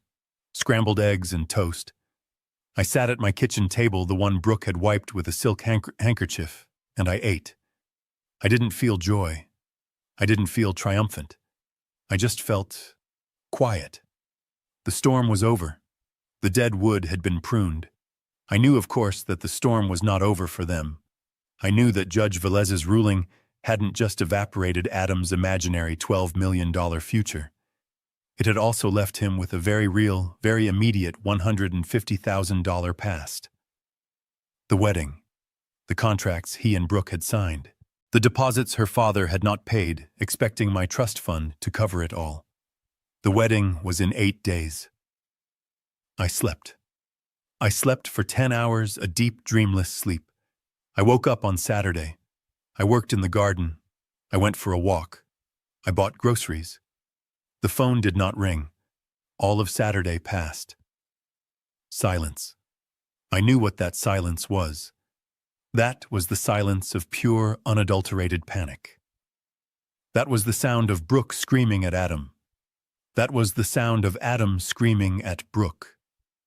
That was the sound of the Davenports in their Texas mansion, realizing their daughter had merged with a man who was not only broke, but was now facing a perjury investigation and owed 6 figures for a party that hadn't even happened yet. That was the sound of them frantically calling their lawyers, trying to find a loophole, a different angle, another way to get at the money. And that was the sound of their lawyers after reading Clara's will, telling them the hard truth. It's ironclad. It's over. The call finally came on Sunday evening. I was reading a book about Roman architecture. The old rotary phone ringed through the house. I let it ring once, twice, 3 times. I calmly placed my bookmark, stood up, and walked to the kitchen. I picked up the receiver. "Hello?" For a moment there was no sound, just a ragged, wet gasp, like someone trying to breathe underwater. "Dad?" It was Adam. But it wasn't the furious, shrieking voice from the last call. It wasn't the confident, dismissive voice from the visit. This was a voice I hadn't heard in 30 years. It was the voice of a little boy who had just fallen off his bike and smashed his knee on the pavement. It was the sound of pure, terrified, broken desperation. "Dad, please, don't hang up, please." He wasn't shouting. He was sobbing, a deep, racking, ugly cry that tore at something ancient and primal inside me. "I'm here, Adam." My voice was quiet, not warm, not cold, just present. "Dad, I'm sorry," he choked out. "Oh God, I'm so sorry.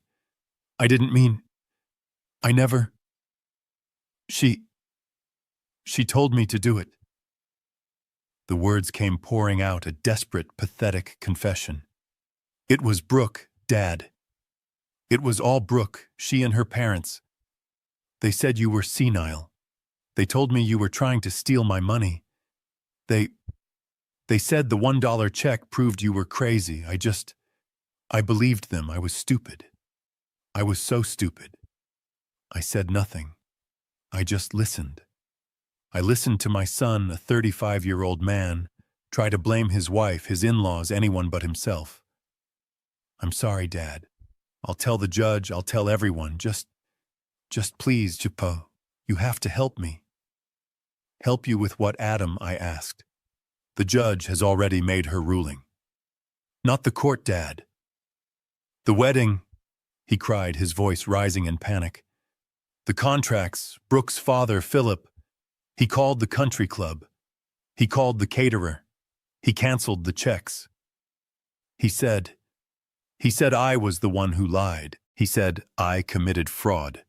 He says I'm responsible for the $150,000, not him. And are you? I asked. What? No, I mean, I signed the contracts, but I thought I had the money. The trust, my trust. It was never your trust, Adam. It was Clara's test, and you failed. I know, he screamed. God. Dad.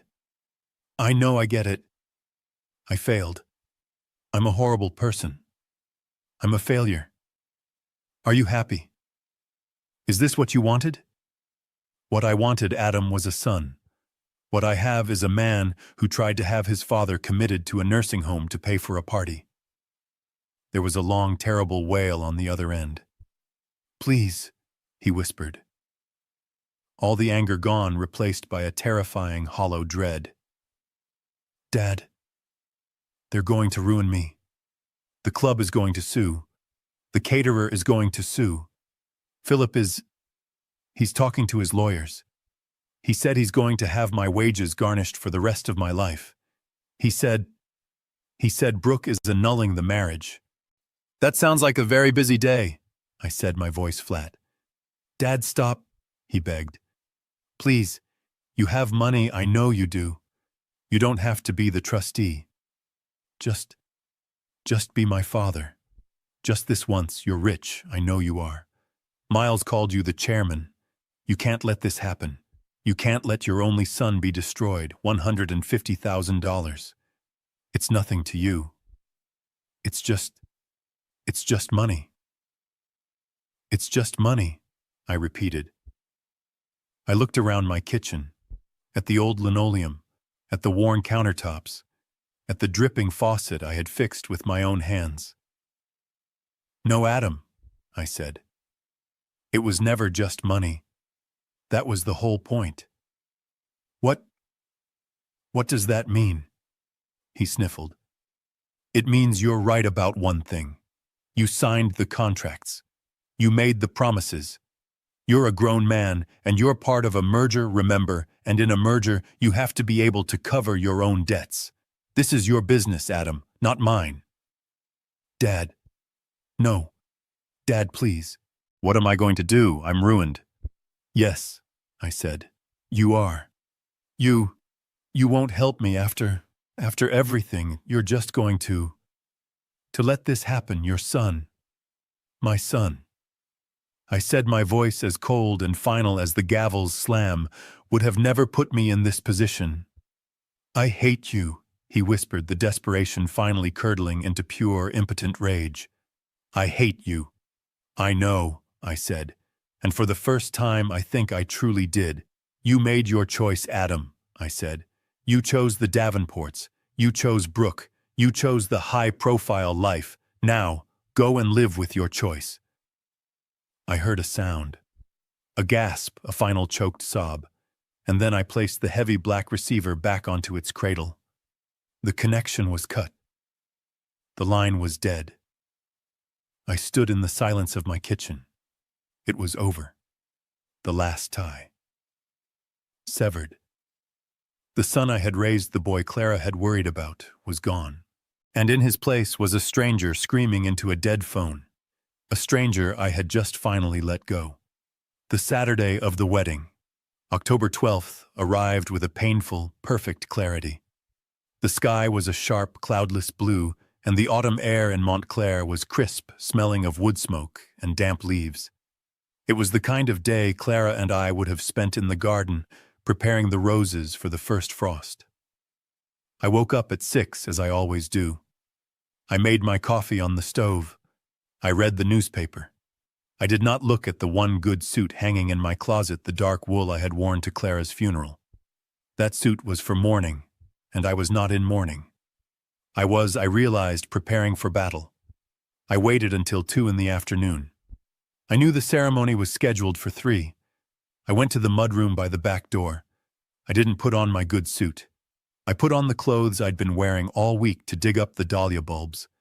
My oldest pair of jeans stained with soil at the knees, a faded red flannel shirt, the material worn thin at the elbows. I pulled on my heavy mud-caked work boots. I didn't shave.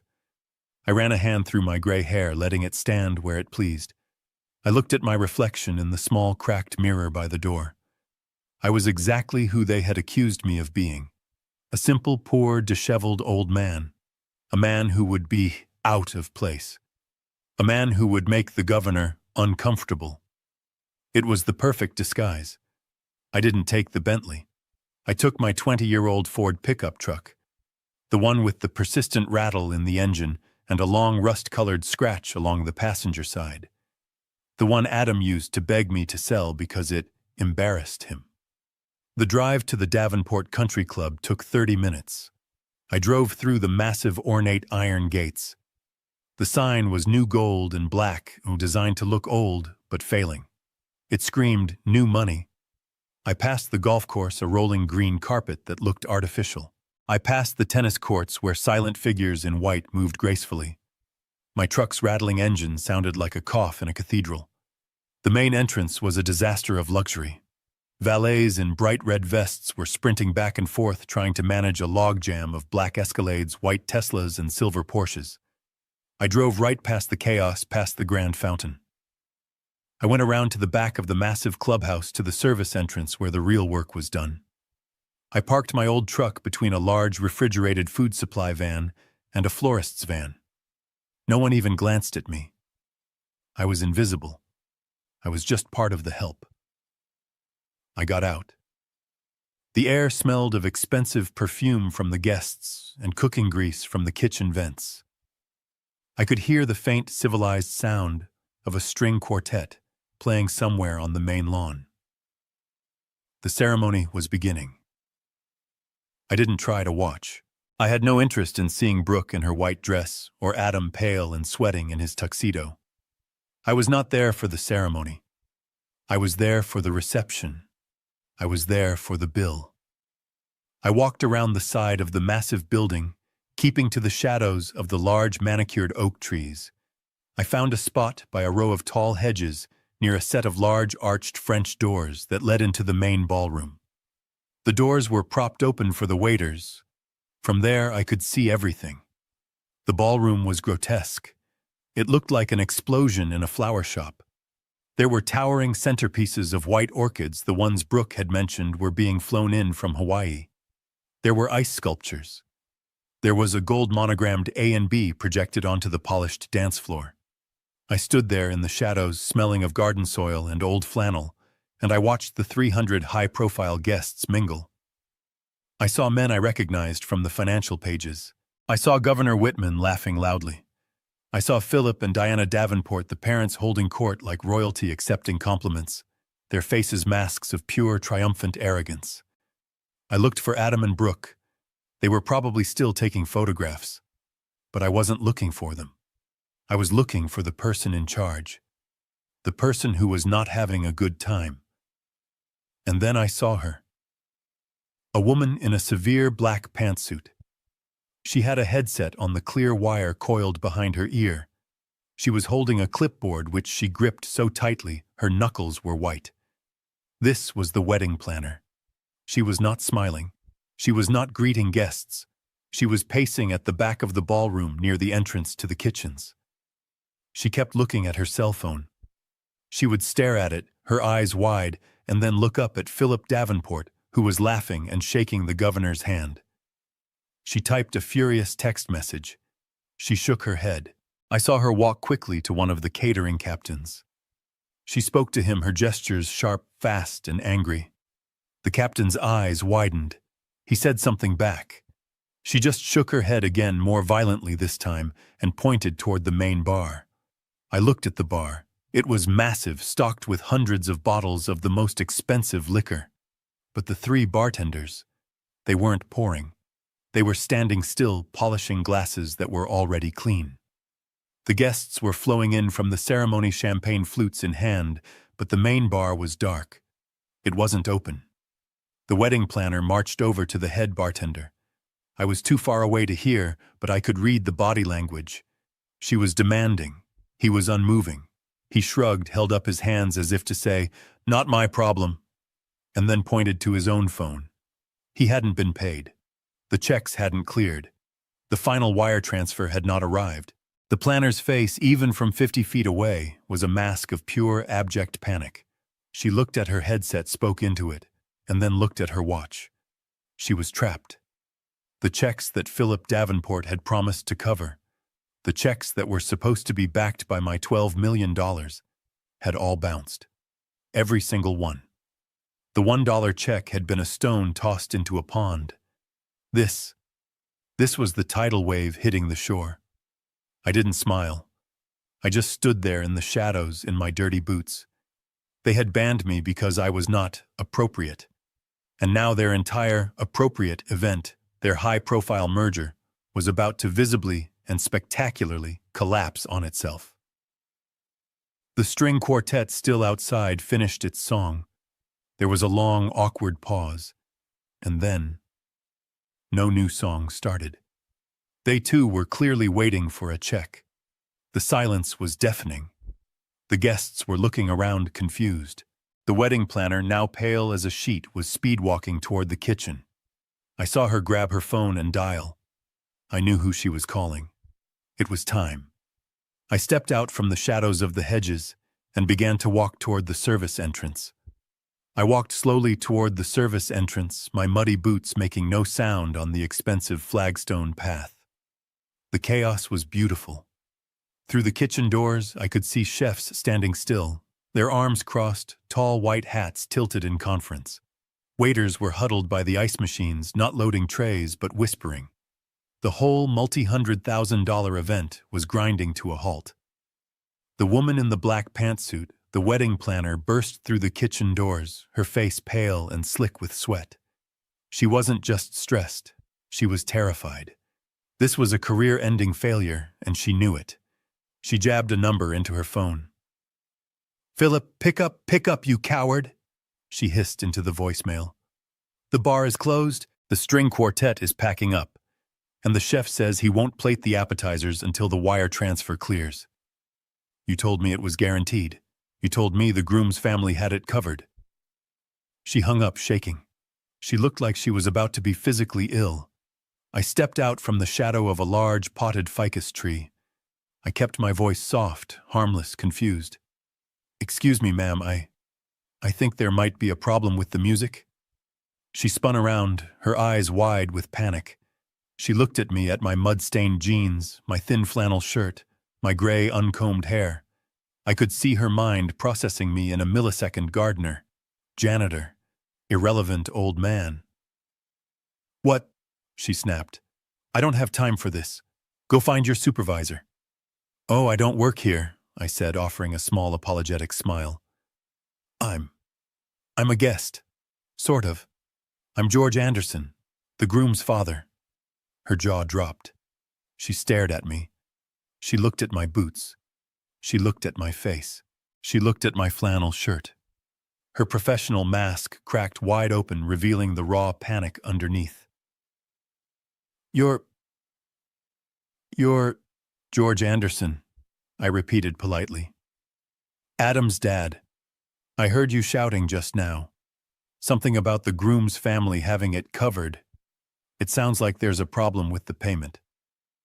She looked from me to the grand ballroom, then back to me, as if trying to solve an impossible math equation. This old dirty man could not possibly be the groom's family responsible for the six-figure bill. There's an issue," she stammered, trying to regain her composure. "The final payments, the wire transfers, they were rejected. All of them." "All of them?" I asked, feigning surprise. "Goodness, that's terrible. How much are we talking about?" "A lot," she said, her voice dropping to a desperate whisper. "The $50,000 hold for the clubhouse declined. The $75,000 wire for catering and the bar reversed. The checks we did get, they all bounced this morning. Bounced like there's no money, like the account is frozen." "Frozen," I said. "Oh, that's just dreadful. How could that be?" Internally, I knew exactly how. I pictured Miles Cunningham sitting in his office that morning on the phone with the bank's legal department. That's correct, I imagined Miles saying, his voice smooth as silk. Mr. Adam Anderson has just filed a petition declaring his father the trustee mentally incompetent, citing erratic financial behavior. As the estate's legal counsel, and given this pending litigation, I am formally requesting an immediate emergency hold on all accounts associated with Mr. Adam Anderson, as he is clearly financially compromised and poses a significant risk to the trust. We can't have him dissipating assets he doesn't own, can we? Adam, in his infinite arrogance, had not only given me the character clause violation, he had given Miles the legal justification to cut off his own lifeline hours before his wedding. The checks he and Brooke had written, assuming the trust fund money was already theirs, had all just hit a brick wall of ice. I don't know how, the planner was saying, her voice cracking. Mr. Davenport assured me the money was there. He said the groom's trust was paying for this, he said. Wait. She stopped. She looked at me, really looked at me. The confusion in her eyes was slowly being replaced by a horrifying, dawning realization. You said, the payment for the groom's family, she said slowly. Yes, I said. And you're the groom's father. I am. And you're the trustee. I am that too, I said, giving her a gentle smile. Her face, which had been pale, turned a blotchy, violent red. The blood drained from it, then rushed back. You're the one. You knew. You let this happen. Well, ma'am, I said, I was told I was banned from the wedding. I assumed that meant I was banned from paying for it too. It seems my son wanted a contribution, but not my presence. I suppose you can't have one without the other. Oh my God, she whispered. She backed away from me, the clipboard falling from her hand and clattering onto the flagstones. Oh my God! Philip! Diana! She wasn't just talking. She was shrieking. Philip! He's here! He's the one! It's all a lie! The French doors to the ballroom burst open. It wasn't just the Davenports. It was the wedding party. Adam in his tight tuxedo, his face slick with sweat. Brooke in her massive white gown, her face a mask of confusion and rage. And behind them, Philip and Diana Davenport, their expressions frozen in triumphant smiles, clearly walking out to see what their planner was yelling about. They all froze on the patio, their eyes locked onto the planner who was pointing a trembling finger at me. Then their gazes shifted. They followed her finger, and they saw me. Standing by the service entrance, in my dirt-stained jeans and my old flannel shirt, my muddy boots planted firmly on their expensive flagstone. The string quartet was silent. The bar was closed. The guests were peering through the windows, wondering where the food was, and the entire wedding party, the groom, the bride, and their arrogant, high-profile parents were staring in mute, absolute horror. Not at a monster, not at a corporate raider, but at a simple, poor, senile old man who it turned out held the kill switch to their entire world. Dad, Adam whispered, his voice cracking. What are you doing here? Adam's voice was a thin, reedy whisper. Dad, what are you doing here? He looked at my muddy boots, at my flannel shirt, as if his brain had short-circuited. He couldn't compute the image he was seeing. Before I could answer, Brooke pushed past him. Her beautiful, smiling bridal mask had vanished. Her face was tight, pale, and contorted with a rage so pure it was almost impressive. She wasn't just angry. She was confused. This wasn't part of her plan. You, she hissed. Her voice wasn't a shout. It was a pressurized spray of venom that cut through the cool evening air. What are you doing here? I banned you. I told you you were not allowed to come. Adam, ever the coward, reached for her arm. Brooke, honey, calm down. She ripped her arm out of his grasp, as if his touch had burned her. Don't touch me, Adam. He's doing this. This is him. I knew it. You're trying to ruin my wedding. Philip Davenport, her father, a large man who radiated an aura of cheap cologne and entitlement, stepped forward. He looked at me, his eyes sweeping from my muddy boots to my gray hair, as if I were a piece of garbage that had blown onto his property. I'm going to ask you to leave. Now. Security. He looked around for a uniformed guard, but the valets were busy with the Porsches and the rest of the staff. Well, the rest of the staff were the problem. There is no security. The voice that shrieked the words didn't belong to me or to the family. It was the wedding planner. Her black pantsuit was immaculate, but her face was crumbling. She stormed over to Philip, her professional mask completely gone, replaced by the raw, jagged panic of a woman watching her career go up in flames. "There is no security, Philip!" she screamed, jabbing a finger at his expensive tuxedo. "There is no bar. There is no chef. The kitchen staff is walking out. Your checks bounced." "That's a lie." Diana, the mother, gasped, clutching the massive diamond necklace at her throat. "That's impossible. We are the Davenports." "I don't care if you're the Rockefellers," the planner shrieked. Her voice was now loud enough for the first few rows of guests in the ballroom to hear. "The bank has reversed all payments. The account is frozen. We are $125,000 short. And that," she pointed at a massive melting ice sculpture of a swan, "is not free." She looked at Philip. She looked at Brooke. She looked at Adam. "You have 10 minutes." She said it slowly, enunciating every syllable. "That is the grace period my chef has given me before he wheels the uncooked sea bass and the lobster tails back onto the refrigerated truck. 10 minutes to get me a certified check or a completed wire transfer. After that, I call the police for fraud, and I sue all of you, every single one of you, for breach of contract." The air crackled. A time bomb had just been activated. 10 minutes. Philip Davenport's face turned a shade of purple I had only ever seen on a bad eggplant. He spun on Adam, who looked like he was about to faint. "You," Philip growled, getting right in Adam's face. You did this." "What, me?" Adam stammered, physically recoiling. I didn't do anything." "You lied," Philip roared, spittle flying from his mouth. "You came to me. You sat at my table in my club in Dallas. You told me you were the sole heir to the Anderson Cabot Trust. You guaranteed this. You said your father was a simple man, but the money was ironclad." "It is," Adam cried, his voice cracking.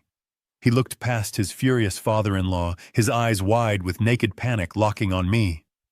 "Dad, tell them about the trust. Tell them you're just confused. Fix this, Dad."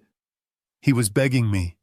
My son, the son who had disowned me from this very party, was now begging me in front of his new terrifying family to pay for it.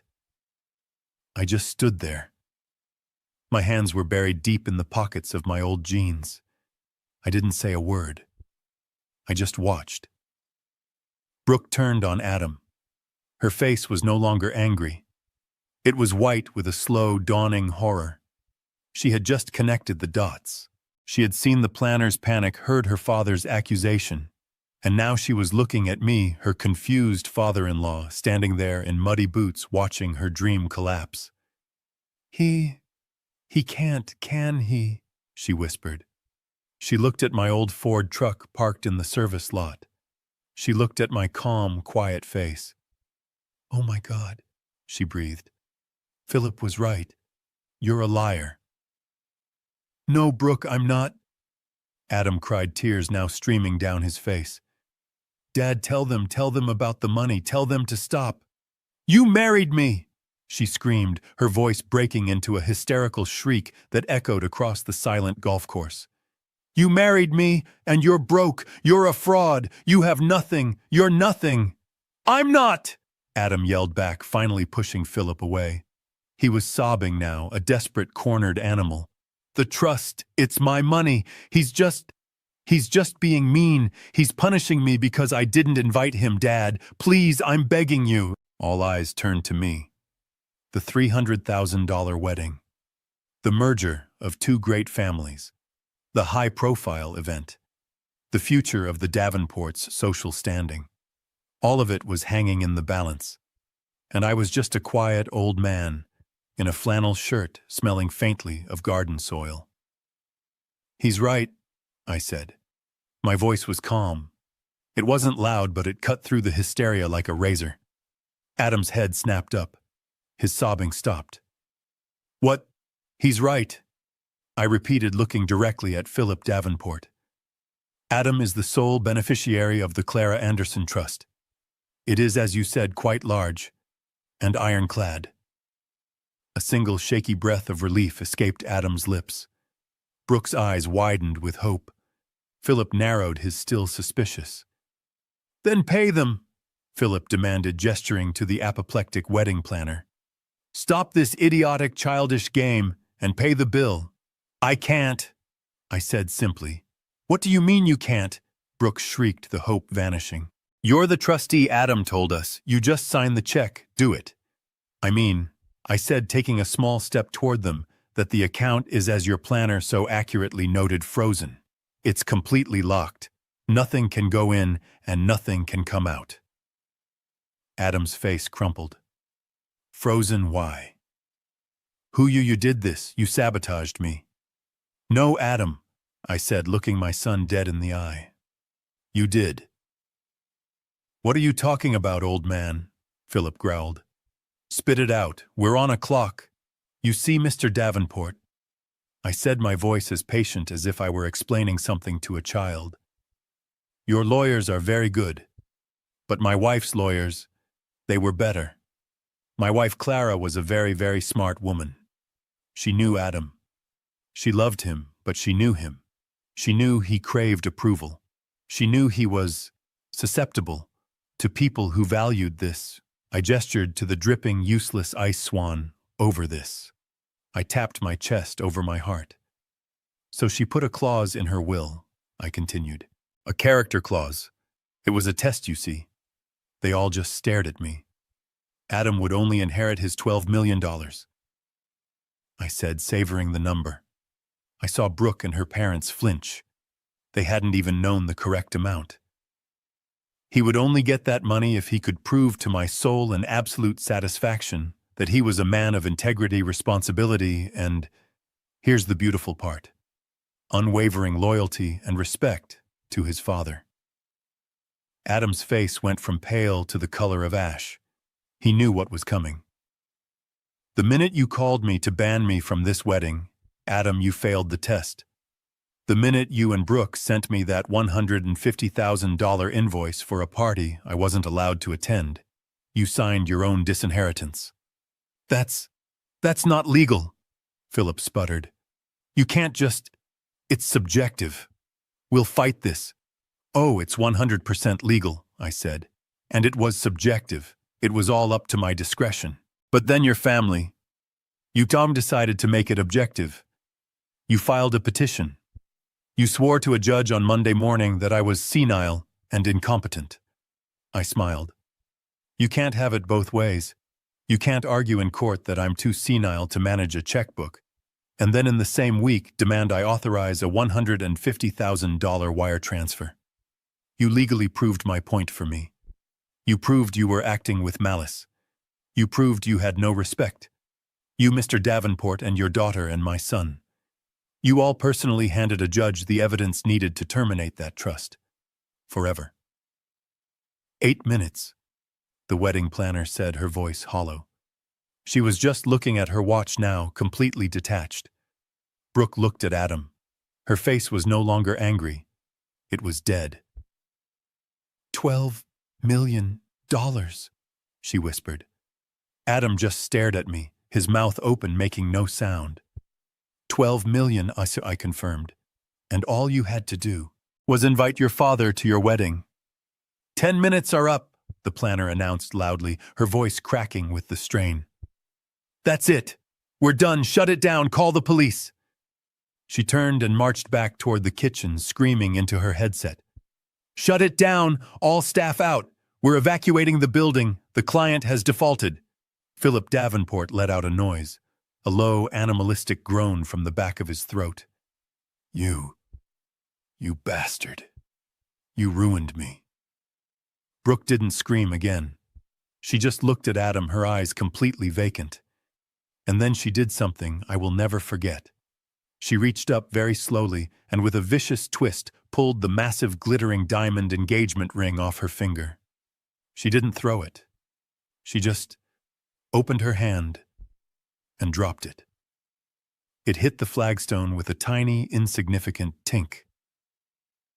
"I want an annulment," she said, her voice flat. "I'm calling my lawyer." She turned her massive white dress swishing and walked away from Adam toward her father. Adam just stood there alone looking at the ring on the ground. And then the lights in the grand ballroom went out, one by one. Clack, clack, clack. The guests who had been peering out suddenly erupted into shouts of confusion and anger. The merger was over. The party was done. The nightmare had begun. I turned my back on the chaos, on my son, on the ruins of their perfect day, and began to walk. I was almost at the edge of the patio, almost back in the shadows of the service entrance. I could hear the chaos erupting inside the ballroom. The music hadn't just stopped. It was replaced by the scraping of chairs and the sound of 300 confused, angry voices. The lights were on, harsh and bright, exposing the undressed tables and the empty bar. It was no longer a party. It was an eviction. Then I heard his voice, no longer a scream, but a desperate, broken plea. "Dad, wait, please." I stopped. I didn't turn around. Not yet. I heard footsteps running on the flagstone, the awkward, stumbling sound of a man in dress shoes that were too tight. He grabbed my arm, his grip surprisingly strong, desperate. "Dad, you can't." He panted, his face pale and glistening with sweat. "You can't just walk away. Please, please." I turned slowly to face him. He was a mess. His tuxedo was rumpled, his bow tie undone. He was crying, his breath catching in ugly, hitching sobs. "It's already done, Adam," I said, my voice flat. "No, it's not." "We can fix it," he cried. Just tell them you were joking. Tell them it was a test. I'll apologize. I'll get on my knees. Right now, I'll do anything." He was actually starting to sink to his knees right there on the patio. Then Brooke was there, her face a terrifying mask of streaked makeup and pure primal hatred. She wasn't crying. She was vibrating with rage. She grabbed Adam by his tuxedo jacket and yanked him back to his feet. "Stop groveling," she shrieked at him. "He's not going to help. Can't you see he did this?" She then turned that rage on me. "You think you've won, don't you?" she spat. "You think you're so clever, you bitter old snake. You ruined my life, my life." "I did nothing, Brooke," I said calmly. "I just declined to pay for your party, a party you banned me from." "He's right, Brooke. It's over." It was Philip Davenport. He and his wife Diana were standing right behind her. Diana was sobbing into a handkerchief, her shoulders shaking. Philip, however, looked like he had aged 10 years. The purple rage was gone, replaced by a cold, reptilian calculation. He ignored his daughter. He ignored Adam. He walked right up to me, close enough that I could smell the expensive scotch on his breath. "George," he said, his voice a low, dangerous growl, "let's be adults.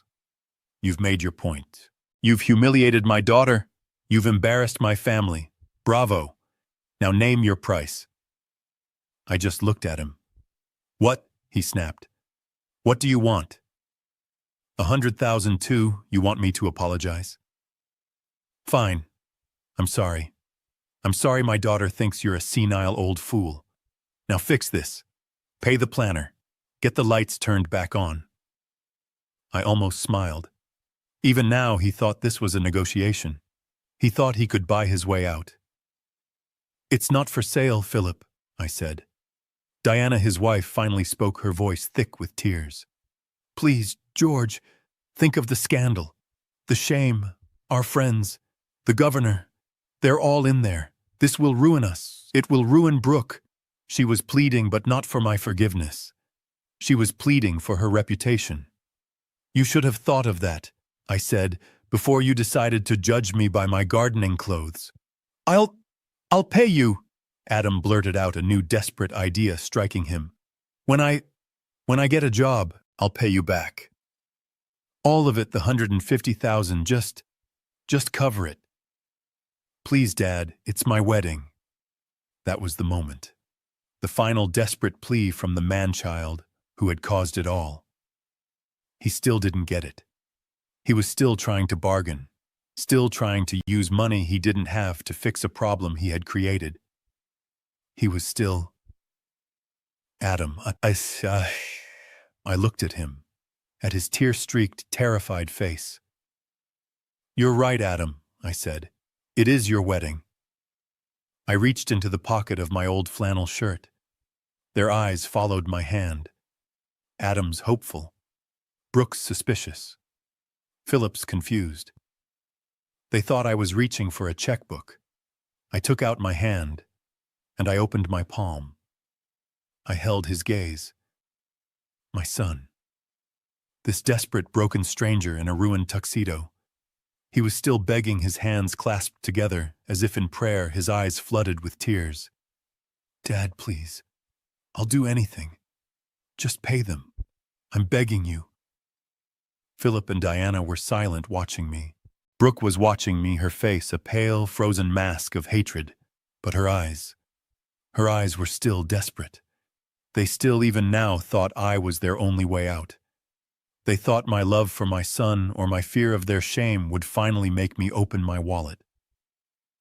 You're right, Adam, I said. My voice was quiet, and they all leaned in to hear it. You'll do anything. And you're right. I should contribute. I reached slowly into the pocket of my old flannel shirt.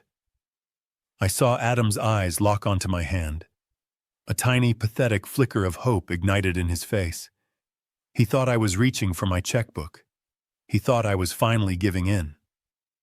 Philip Davenport even took a half step back, straightening his tie, already preparing to reassume his role as the master of the house. My hand came out of my pocket. I wasn't holding my wallet. I was holding a single, small, folded piece of paper. The check with the puppies on it. The one I had mailed to him 3 days ago. The one Miles had gotten back from the bank as evidence. I had kept it. I had kept it for this exact moment. I held it between my thumb and forefinger. Adam stared at it. He didn't understand. What is that? Philip snapped. I didn't look at him. I looked at Adam.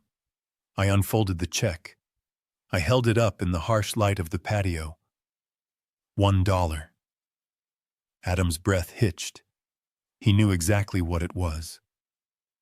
Brooke let out a sound, a small strangled gasp. You asked me to help, I said to my son. You asked me to contribute. I held the check out to him. Here, I said, my voice perfectly level, perfectly calm. My contribution, it's all yours. Adam just stared at the piece of paper as if it were on fire.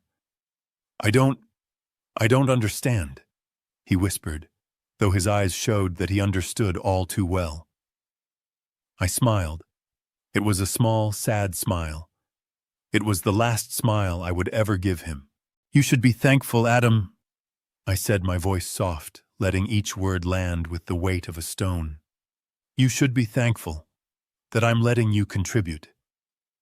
I repeated his own words, the words from his note. The look on his face. It wasn't anger. It wasn't sadness. It was the hollow, empty, shattering expression of a man who finally, in that single instant, understood that the game was over, that he had lost everything. I didn't wait for a reply. I let the check for $1 drift from my fingers. It fluttered in the air for a moment, a stupid, pathetic little piece of paper, and landed at his feet. I turned my back on all of them. On my son, on his ruined bride, on their angry, humiliated in-laws. I turned my back on the entire pathetic, noise-filled mess. I turned my back. That was the only movement I made. I turned my back on my son, who was frozen staring at the $1 check lying on the ground between his expensive, useless shoes. I turned my back on Brooke, whose face had gone from red rage to a horrifying slack-jawed ashen gray. I turned my back on Philip and Diana Davenport, who were staring at me as if I had just transformed into a creature they had no name for. I heard the sound behind me. It was Brooke. She made a noise, a low guttural sound from the back of her throat like an animal. And then she just collapsed. Her legs buckled and she fell to the ground in a heap of white silk and lace, a ruined monument to her own greed. Adam didn't move to catch her.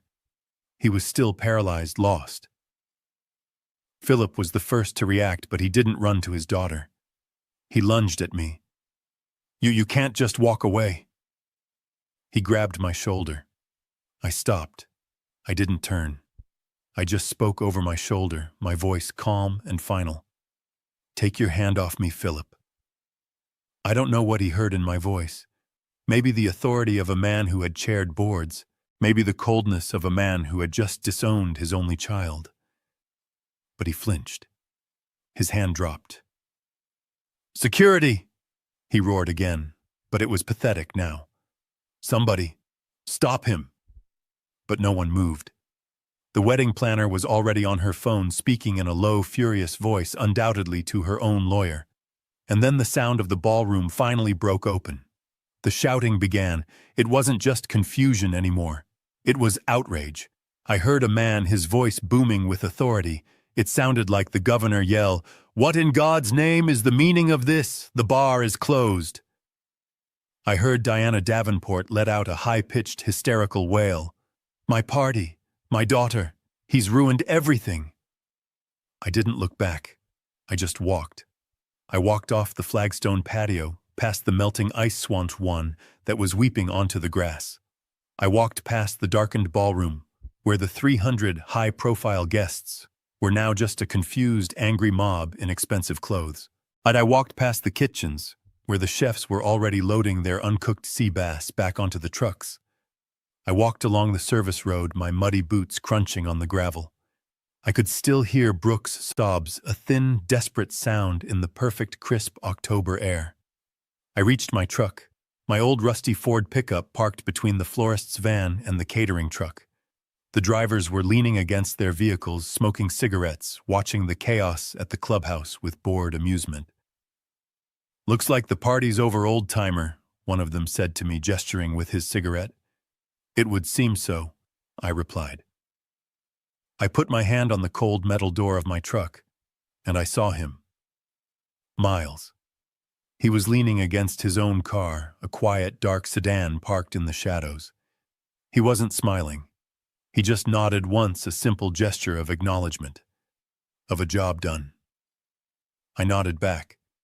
He got into his car and started the engine. I got into mine.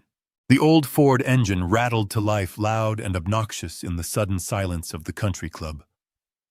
I drove away first. As I pulled onto the main road, I looked in my rearview mirror. I could see Adam. He had finally moved. He was standing in the middle of the driveway, illuminated by the headlights of the departing Porsches and Escalades, a lone, pathetic figure in a ruined tuxedo. Brooke was still on the ground. Her parents were screaming at the wedding planner, who was screaming right back. I turned the corner, and they all disappeared. I drove home to Montclair. I didn't turn on the radio. I just listened to the rattle of my old truck, and I felt quiet. I heard, of course, you always hear. The fallout was spectacular. I heard the wedding planner did sue the Davenports and Adam jointly for the full $150,000 plus damages. I heard the Davenports in their rage countersued Adam for fraud, citing the $12 million trust that didn't exist. They wanted the money for the ring, the deposits, and I quote, "emotional distress and public humiliation." I heard the governor's office released a statement the next day about attending a charity function that was unfortunately canceled due to a private family dispute, distancing himself immediately. The merger had become a public execution. Brooke, as promised, filed for an annulment. It was granted in record time, citing fraud. I imagine she didn't want to be legally tied to a man who was now, by all accounts, facing $500,000 in lawsuits. Her perfect wedding had turned her into a laughingstock, a story her high-profile friends would tell for years. That I knew was a fate worse than death for a Davenport. The $12 million plus the 20 years of interest it had accrued was transferred as per Clara's will into the Clara Cabot Anderson Scholarship Fund. Miles and I had our first board meeting. We funded the architectural educations of 50 students in the first year alone. Clara's legacy was finally safe. And Adam. He called, of course. He called every day for a month. His messages at first were furious.